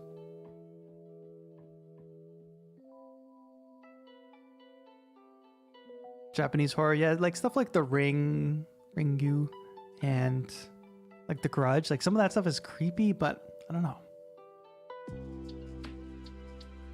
The Abyss was my fave. The Abyss is fascinating. If you look into like the making of that movie, really, really fascinating. How do you shoot all this underwater stuff?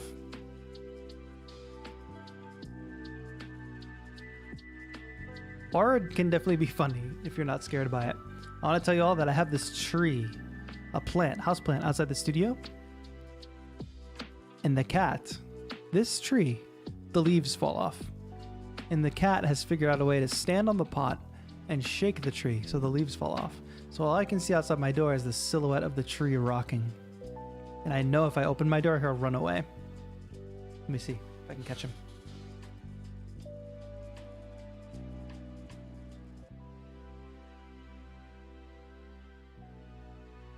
If he comes in and say hi. I'm traveling back home to Boston for a bit. Oh, he ran away. For the next week, so that's why there's no stream next week. But regular Sunday video schedule will be happening. Stay tuned on social media because I'm posting more reels, you know. When I can do short form content, I can. If you're looking for a psychological thriller, check out Tale of Two Sisters. It's a Korean movie, one of my favorites. I will check it out. Wait, have I seen it? I wonder. What's the Korean name?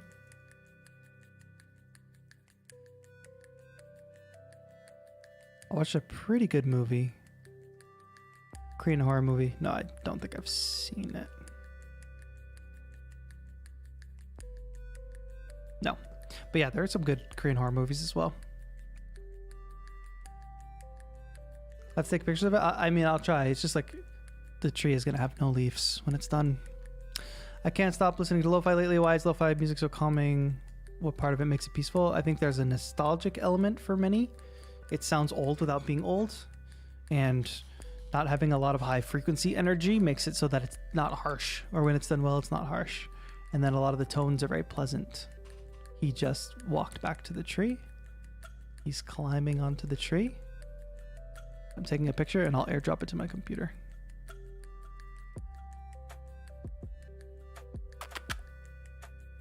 Come over here, you little rat.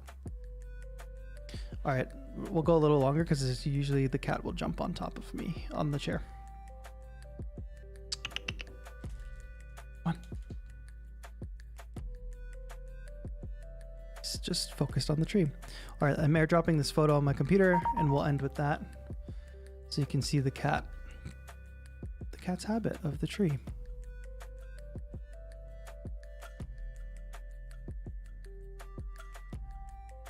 And he's back on it now anyway.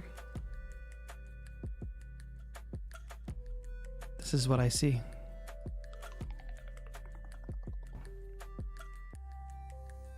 Literally just shakes it.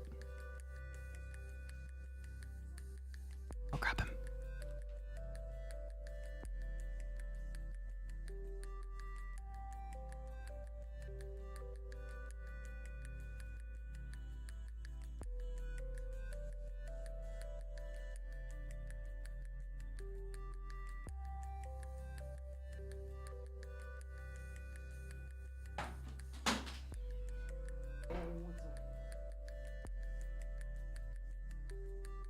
He's bugging out because he usually gets in trouble for doing that to the tree, so he thinks he's in trouble.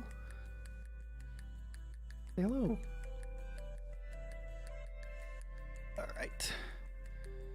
Zoom out. And that's a wrap. Hopefully y'all enjoyed the stream with the lemon drop. If you didn't, go back and watch it. Last couple weeks of videos I think have been pretty decent. So I hope you've been enjoying them. Chunghwa